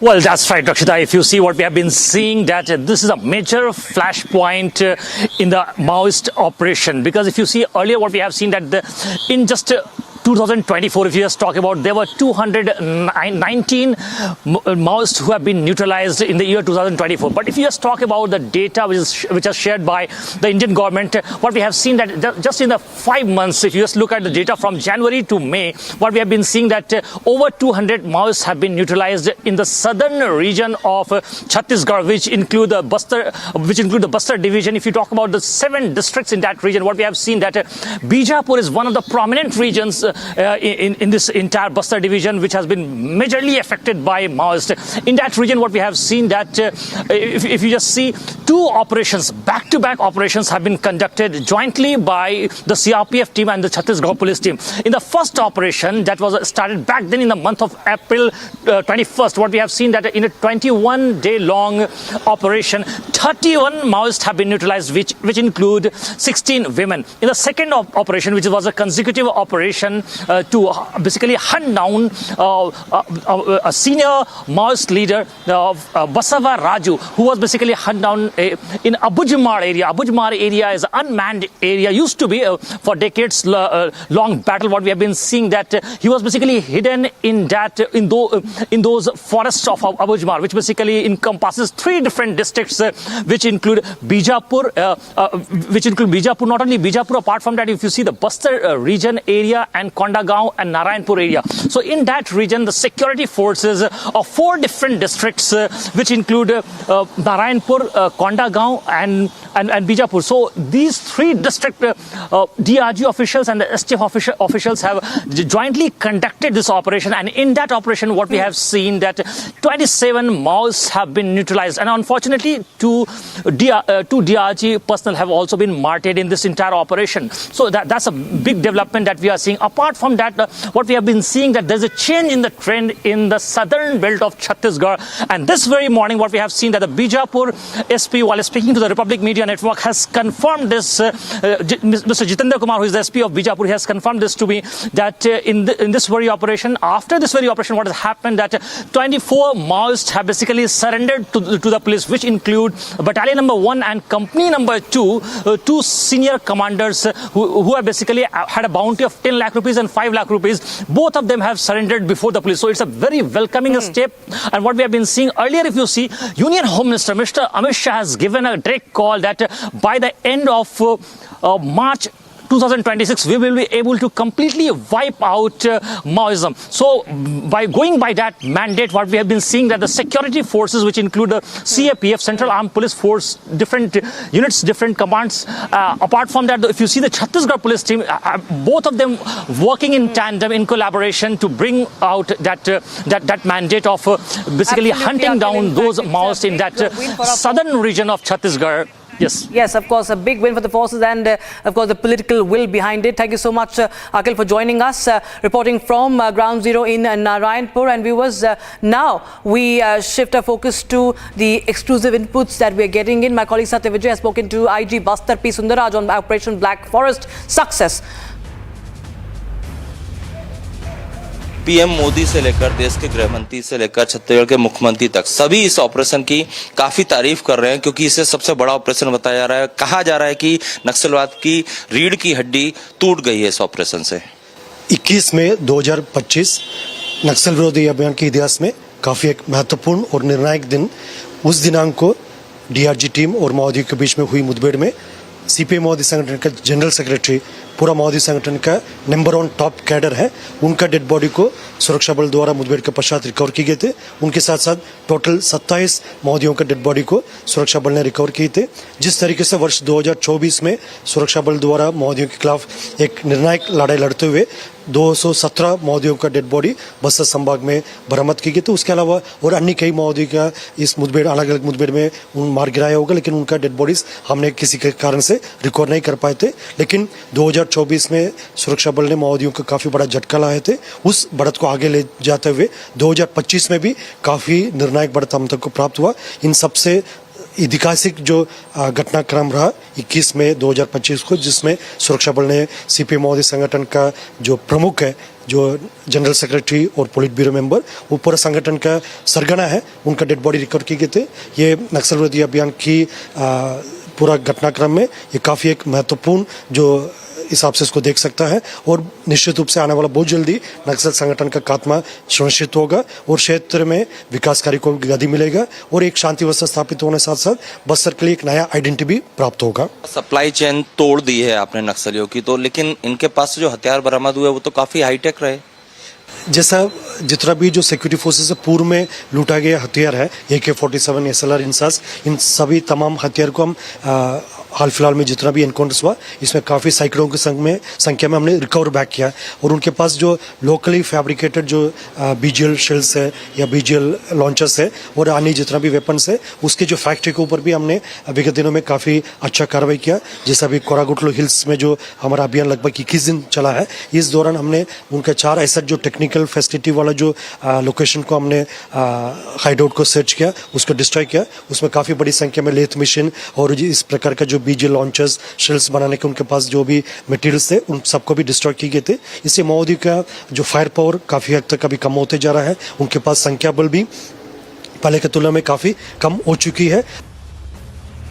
Viewers, even as the guns have fallen silent along the line of control, the Indian Army remains on high alert, closely monitoring every movement across the border. India has deployed medium-caliber weapons in forward positions. The Army is leaving nothing to chance. Surveillance has been intensified, patrols have been stepped up, and frontline units remain in a state of operational readiness. Watch our exclusive report filed by my colleague Simran Singh.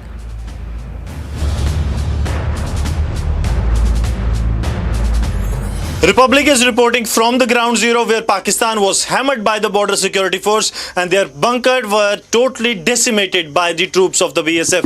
Right now we are in the Samba sector where the BSF's gun is still pointed towards the Pakistani post because Pakistan cannot be trusted. Though the guns have fallen silent, but here a befitting reply was given by the border security force, decimating the Pakistani terror infrastructure as well as the Pakistani Rangers infrastructure that was there, making it very clear to the Pakistan side that they cannot actually afford any mischief along the international border. A line of control, what we saw, it's almost the double on the international border because it was BSF, and BSF proved to be lethal for the adversary as they have given them a befitting reply for the mischief that they were planning, and around 20 casualties to the Pakistan side has been confirmed. These are the posts of the Pakistan that is on the radar of the border security force. That post still has a Pakistani flag, but it has been tilted down, and the Pakistan dare not to come to this side so that they can even fix the position of their national flag there. As we move upwards here, we will be in a better position to show you the damage that has been done to the Pakistani position, because this Pakistani position was the one from where a group of terrorists was trying to sneak in with the active assistance from the Pakistani Rangers as well as the Pakistani army. But now, as the threat is decimated, BSF is still keeping around the clock vigil on the situation that is prevailing here on the ground, because this area has been one of those areas that has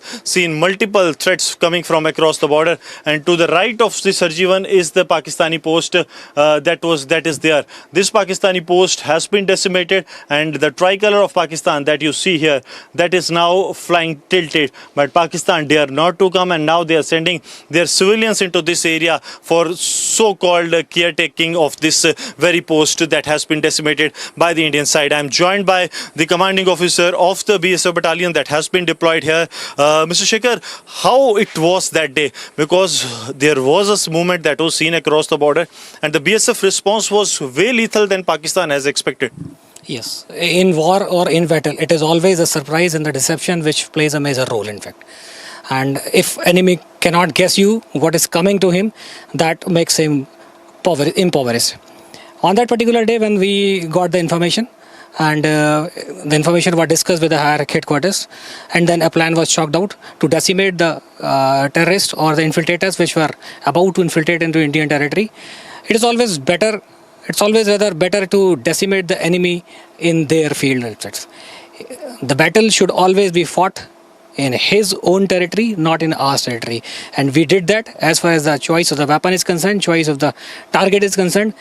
the one who takes initiative always gets upper hand. Sir, what is the prevailing situation now? Because we are seeing that flag is still tilted. They dare not to come to even fix this one. How's their morale? Because they have been hit brutally. As far as their morale is concerned, their morale is always in the boots. Those people are not being seen here. Even the maintenance of the bunkers is being done by the civilians, or they may be doing it in the civil clothes, but they are not manning it also. As far as you are seeing this flag has not been changed. So, and there are other posts also in the near vicinity where the flag even not has been hoisted since 8th of night. So, sir, can we say that they will not dare to even come from this side or any escalation from this side in near future because they have been hit brutally? No, as a ceasefire has been declared, but I cannot say that enemy cannot be trusted, and we are ready. In fact, whenever he comes, we will give him the befitting reply, and this time we will not leave him like this. So this time we will not leave him like this. This is the words that are coming from the border security force, and this is very clear that what BSF has given this time is just a trailer, and the actual picture is Baki, as said by the Raksha Mantri of the country.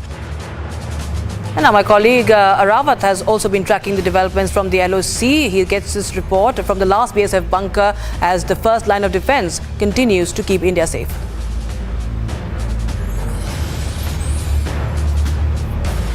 Republic crew has reached the forward location in the Jammu and Kashmir. We have recently seen that the operations have been intensified across the line of control areas in the Kashmir Valley. We have recently seen that the Operation Sindoor, in which we have seen that the multiple launching pads in the Pakistan-occupied Kashmir have been destroyed by our forces. Then after we have seen there are the intelligence-based inputs that there is attempt of the infiltration by the Jash and the Lashkar terrorists in the various paths along the line of control area in the Kashmir region. And then after we have seen security has been intensified, and you can see that these are the important reads, and you can see these are the difficult terrains where you can see that the combing operation is going on.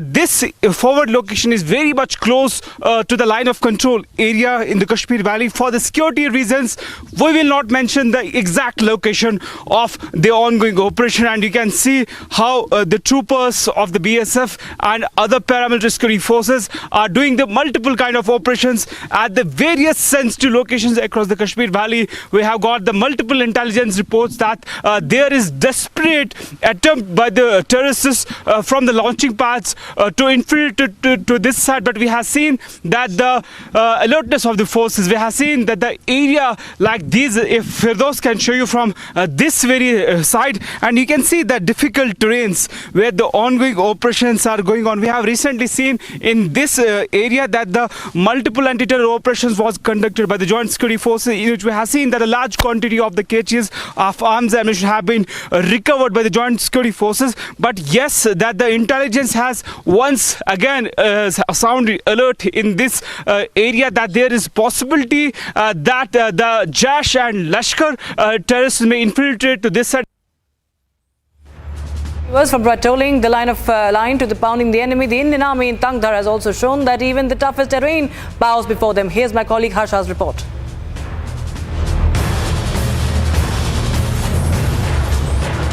Right now we are at Air Defence forward post, and how the drill is being done here. We'll show you the drill exactly. I'll ask my camera person Gaurav to exactly post at the drill right now. The drill which is being conducted here is exactly the drill how Operation Sindoor was conducted, and how at the intervening night of 6th and 7th, how the air defense system actually worked from the forward post. And from here, the POK location, if we talk about, is not very far. The Muzaffarabad 2 terror launch pads were exactly targeted from here by the air defense system of our Indian Army. And also there's a proper radar and the control center and the command center from where the commands were entrusted.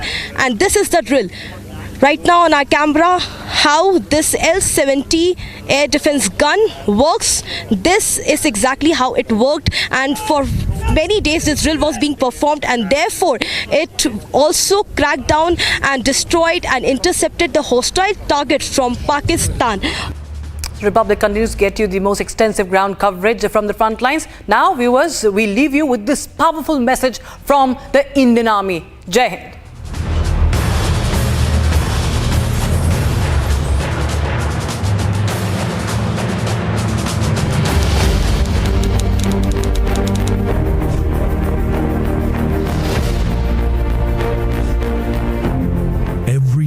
aggression dared to cross our borders, we rose higher.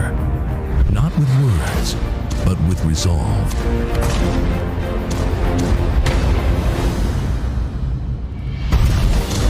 We are bound by duty to our nation and devoted to every citizen we serve.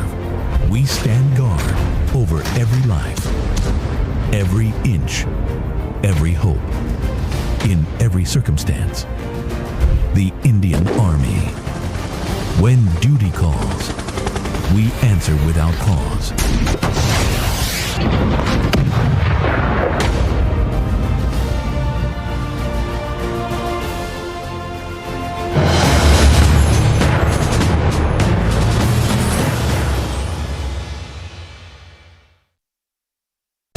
Powered by Century Ply Club Prime. रहो बेफिक्र। आधे bowl दही में 4 चम्मच MDH चटनी पुदीना मसाला डाला, stir करो, पुदीना चटनी तैयार। MDH चटनी पुदीना मसाला। विमल में गुलिस्तां की ये कुछ लजीज फरिश्ते जब साथ घुले तो जी ललचाए और दिल कहे कि स्वाद की इस जुबान में खुद को ऐसा डुबाऊं कि निकल ना पाऊं। विमल की जुबान कुछ है ही ऐसी, मानते हैं ना? विमल, बोलो जुबान केसरी। दादी के हाथों का जादू और खुशबू से महकता घर, माँ की मुस्कुराहट और खाने की सुगंध। MDH गरम मसाला, क्योंकि हर रिश्ता है स्वाद से जुड़ा। I have seen what it takes to report from the front lines. Accuracy, courage, urgency and responsibility. At Republic School of Journalism, you will be trained for that reality. It is not theory. It is live learning from inside a working newsroom from day one. If you want to report the truth when it matters the most, Republic School of Journalism is where you begin. Course begins on the 30th of June. Apply now.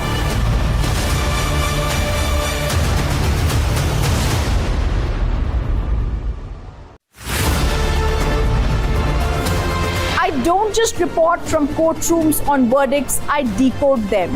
From breaking news to complex legal verdicts, every word is... From Asia's largest news headquarters, setting the agenda for Bharat.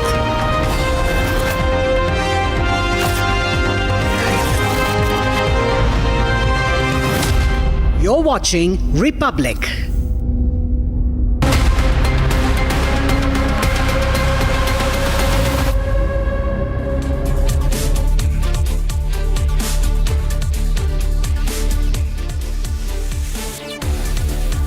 Hi there, good evening and welcome to this special Sunday broadcast on Republic TV. Starting tonight, we at Republic are going to bring to you 3 major stories in the long form format. Stories that look ahead to the coming week and beyond. Stories that are going to hit the headlines. Stories that matter to India's politics and geopolitics alike, which are going to impact our march to progress from the present and into the future. That's why every Sunday, we're going to give you a heads up on news for the coming week so that you viewers are forearmed. After facts in detail, I would also have a conversation with an expert so that you get the complete picture. Let's get going tonight. I bring to you 3 stories that are shaping up as we speak. First one, looking forward to Dhaka. Its usurper regime under Mohammad Yunus is already wobbly. There are signs that it might collapse under its own weight. Those who supported Mohammad Yunus post the July turbulence last year are now questioning his intent. Is he going to survive this turmoil? We take a look. Second, after Operation Sindoor, India is readying the Indus water bomb. Having kept the 1960 treaty in abeyance after Pahalgam, even as our diplomatic teams seek to change the discourse around the world, the course of the rivers, part of the IWT, is being affected on the ground. A churn has begun from New Delhi to Jammu and Srinagar to make sure that in the soonest possible time, first we can utilize our due share and then make sure that Pakistan pays for every drop it was getting undeservedly. Tremendous ground reportage on then and then. River water sharing expert Brahma Chalani joins me. And finally, the third one, but the biggest headline of the coming week perhaps, that we are looking forward to. National Security Advisor Ajit Doval is set to visit Moscow to firm up India's defense supplies. Remember friends, India officially maintains that Operation Sindoor is not over yet. Are we looking at some action again in the near future? A lowdown first, and then India's former Foreign Secretary Kanwal Sibbal unlocks the geopolitical dynamics before they play out over the next week. That's how the looking forward looks tonight. Story number 1 on the future of Yunus in Dhaka. Story number 2 on India changing the course of Indus River system brick by brick. And story number 3 on National Security Advisor Doval's Moscow visit. Let me get you the headlines first.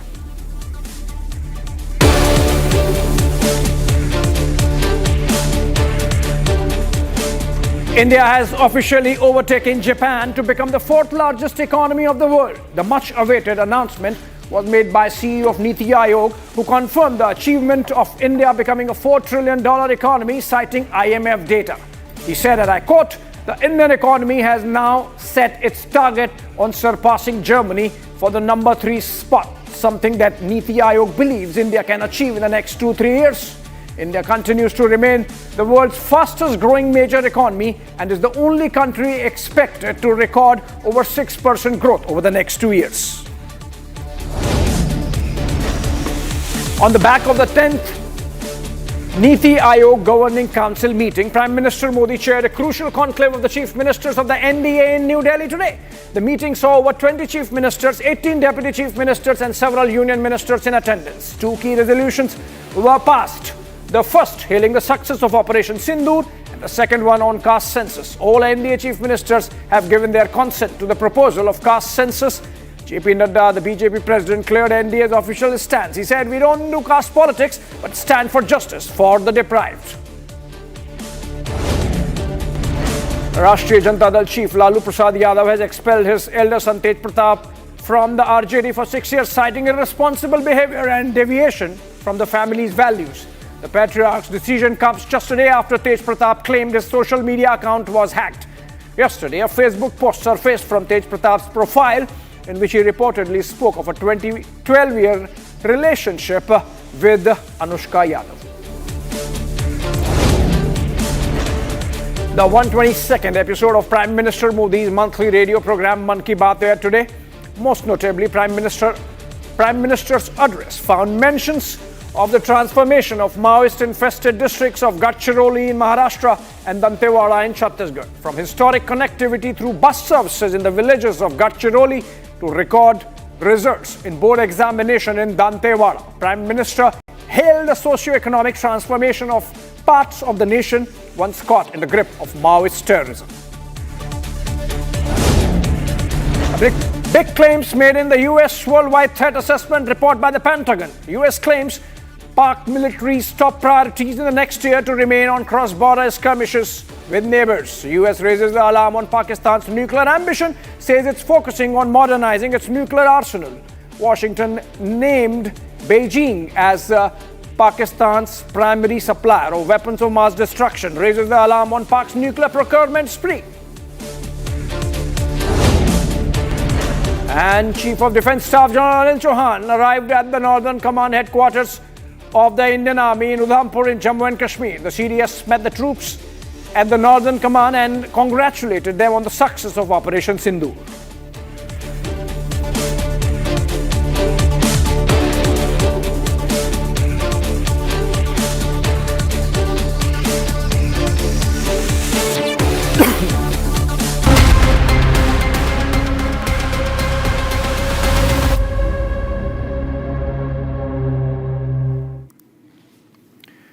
Welcome again, friends. A major political storm is brewing in Bangladesh. Just 9 months after Sheikh Hasina was ousted in a dramatic uprising, the man who replaced her, Nobel laureate Muhammad Yunus, now finds himself under fire, with the military pressing for elections and the streets simmering with unrest. Is Dhaka heading towards another power shift? Our special report traces the rise and possible fall of Yunus as soon as this coming week maybe. And more importantly, what it means for India and the region. Take a look.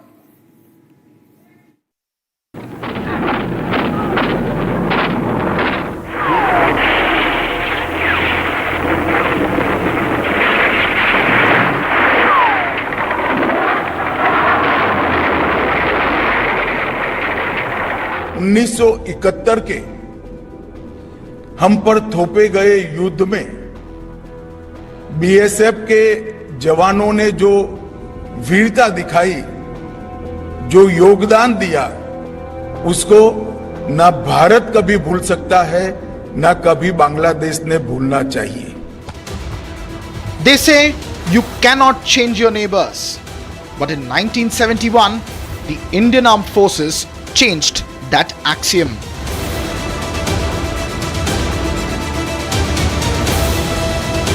For 53 strong years, India gave its best to maintain a healthy partnership with its newest neighbor, Bangladesh.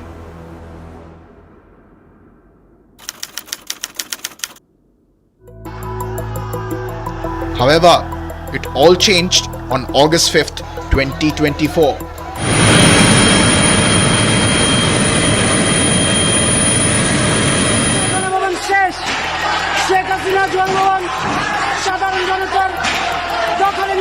ছাত্রী ভাই বোনদেরকে special thanks. আপনারা দেখতে পাচ্ছেন আমি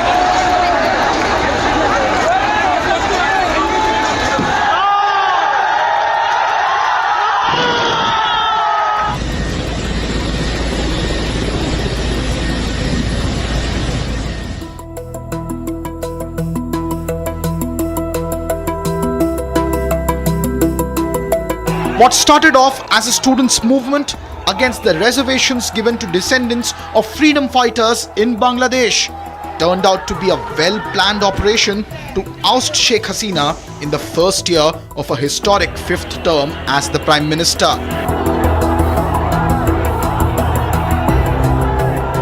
And this is the responsibility we take together, and you will be here with us in that dream, making that dream. They shook the whole country by their speeches, by their dedication, their commitment. They said, you can kill us anytime you want, but we are not giving up. And he is known as to be the brain behind the whole revolution. And when the dust settled in Dhaka, it was this man who emerged out of nowhere at the helm of affairs. They call him Professor Muhammad Yunus, Chief Advisor to the interim government of Bangladesh, legalese for the unelected ruler of Dhaka. A man touted as the banker of the poor by his Western backers, Yunus began his journey in 1983 with experiments in microfinancing through his Grameen Bank. Projecting himself as a revolutionary, he cultivated a strong relationship with the Clintons. He called Hillary a friend. He even secured the Nobel Peace Prize in 2006 and the US Presidential Medal of Freedom in 2009. However, Yunus was no saint in the eyes of Sheikh Hasina. When she returned to power in 2008, she labelled Yunus a quote, bloodsucker of the poor. She accused Grameen Bank of exploiting the poor, and in 2011, Yunus was forced out of the corruption-riddled bank.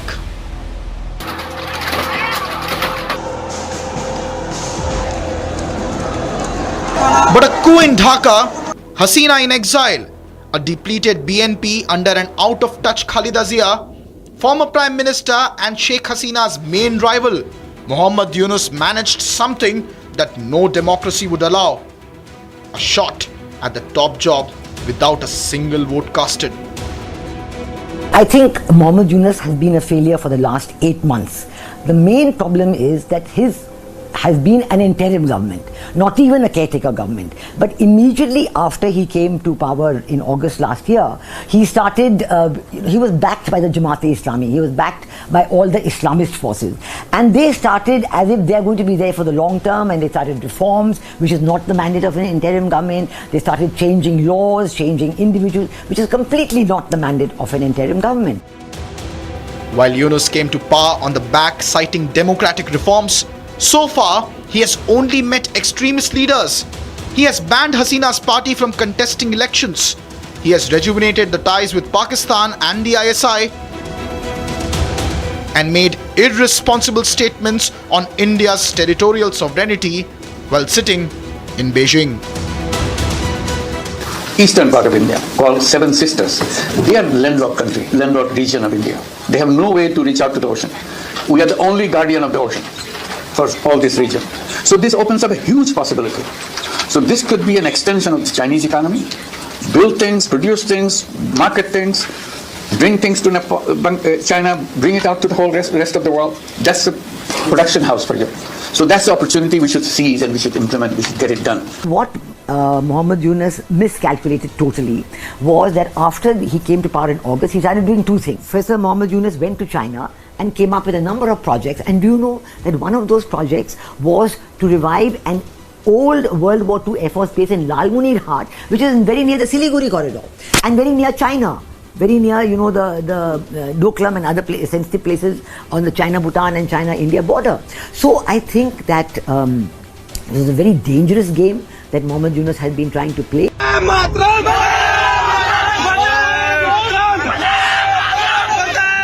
From the closure of the land ports for Dhaka to clashes on the international border, India and Bangladesh's ties are at an all-time low in the 9-month rule of unelected Mohammed Yunus. Now, his Chief of Army Staff, General Waqar-ur-Zaman, wants him out. যদি নিজেদের মধ্যে ভেদাভেদ ভুলে একসাথে কাজ না করতে পারেন, নিজেরা যদি কাদা ছোড়াছুড়ি করেন, মারামারি কাটাকাটি করেন, এই দেশ এবং জাতির স্বাধীনতা সার্বভৌমত্ব বিপন্ন হবে।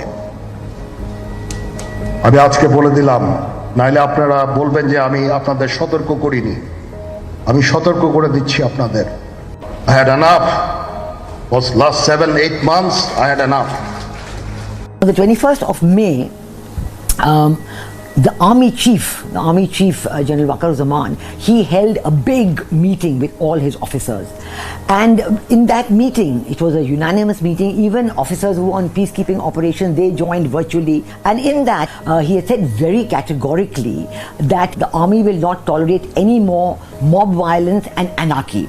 And they said that they will, there's this big question of a humanitarian corridor, which they are trying to have to go to the Arakan and have it through Bangladesh. But the anticipation is that arms and weapons and ammunition will go to the Arakan army through that corridor. So all this coming together led to the army saying that they do not want the corridor, it's a security threat.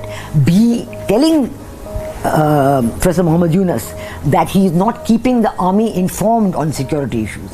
And C, reminding everybody that the liberation war, the values of the liberation war are non-negotiable. Now that the rumors are rife in Dhaka about Yunus's potential resignation or another military coup, Yunus called a surprise meeting of his advisory council.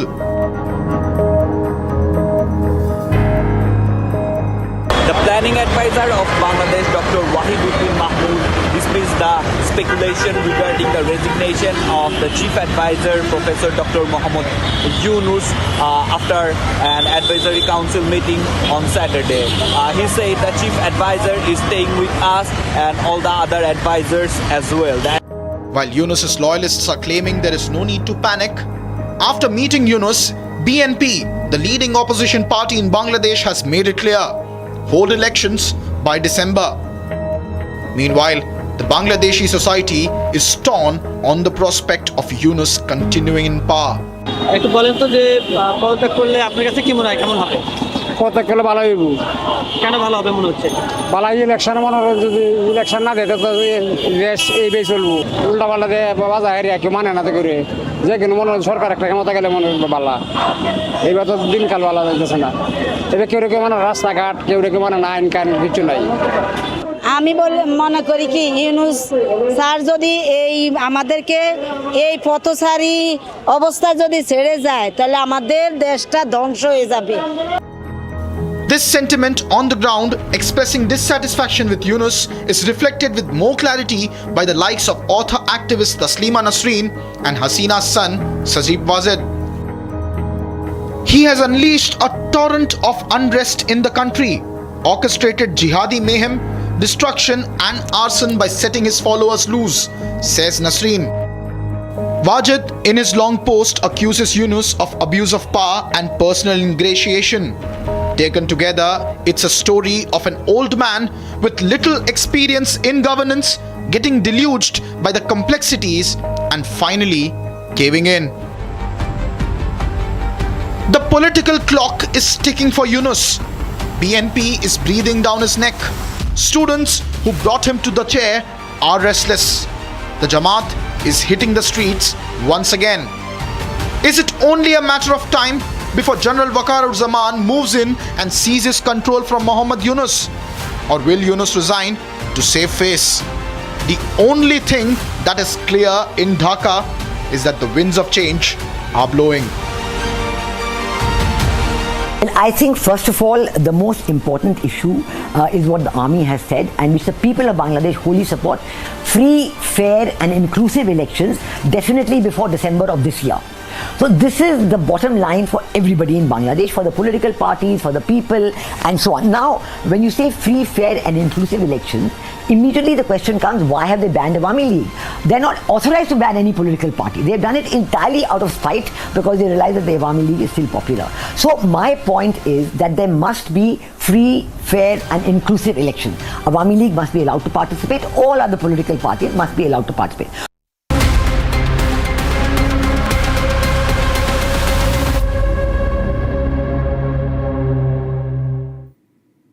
All right, looking forward to whether Mohammad Yunus is on his way out or not. Joining me for a conversation from Dhaka, Farooq Rahman. He's chairman of the National Labour Party. He's someone who's likely to meet Mohammad Yunus possibly tomorrow. Welcome, Mr. Rahman. And it seems that the army has effectively read the riot act to Mohammad Yunus, after which he sort of suggested that maybe it's time up for him. Is he threatening to resign? Is he actually going to resign? What's happening with Mohammad Yunus in Dhaka? Thank you very much. Still, I am extremely sorry for that because of the heavy traffic jam now on the way, and I am joining my car. So sorry for that. Thank you very much to inviting me. And I would like to say, just now at this moment, the Yunus is not the resign. So they call as the all political parties meet today, and tomorrow will meet us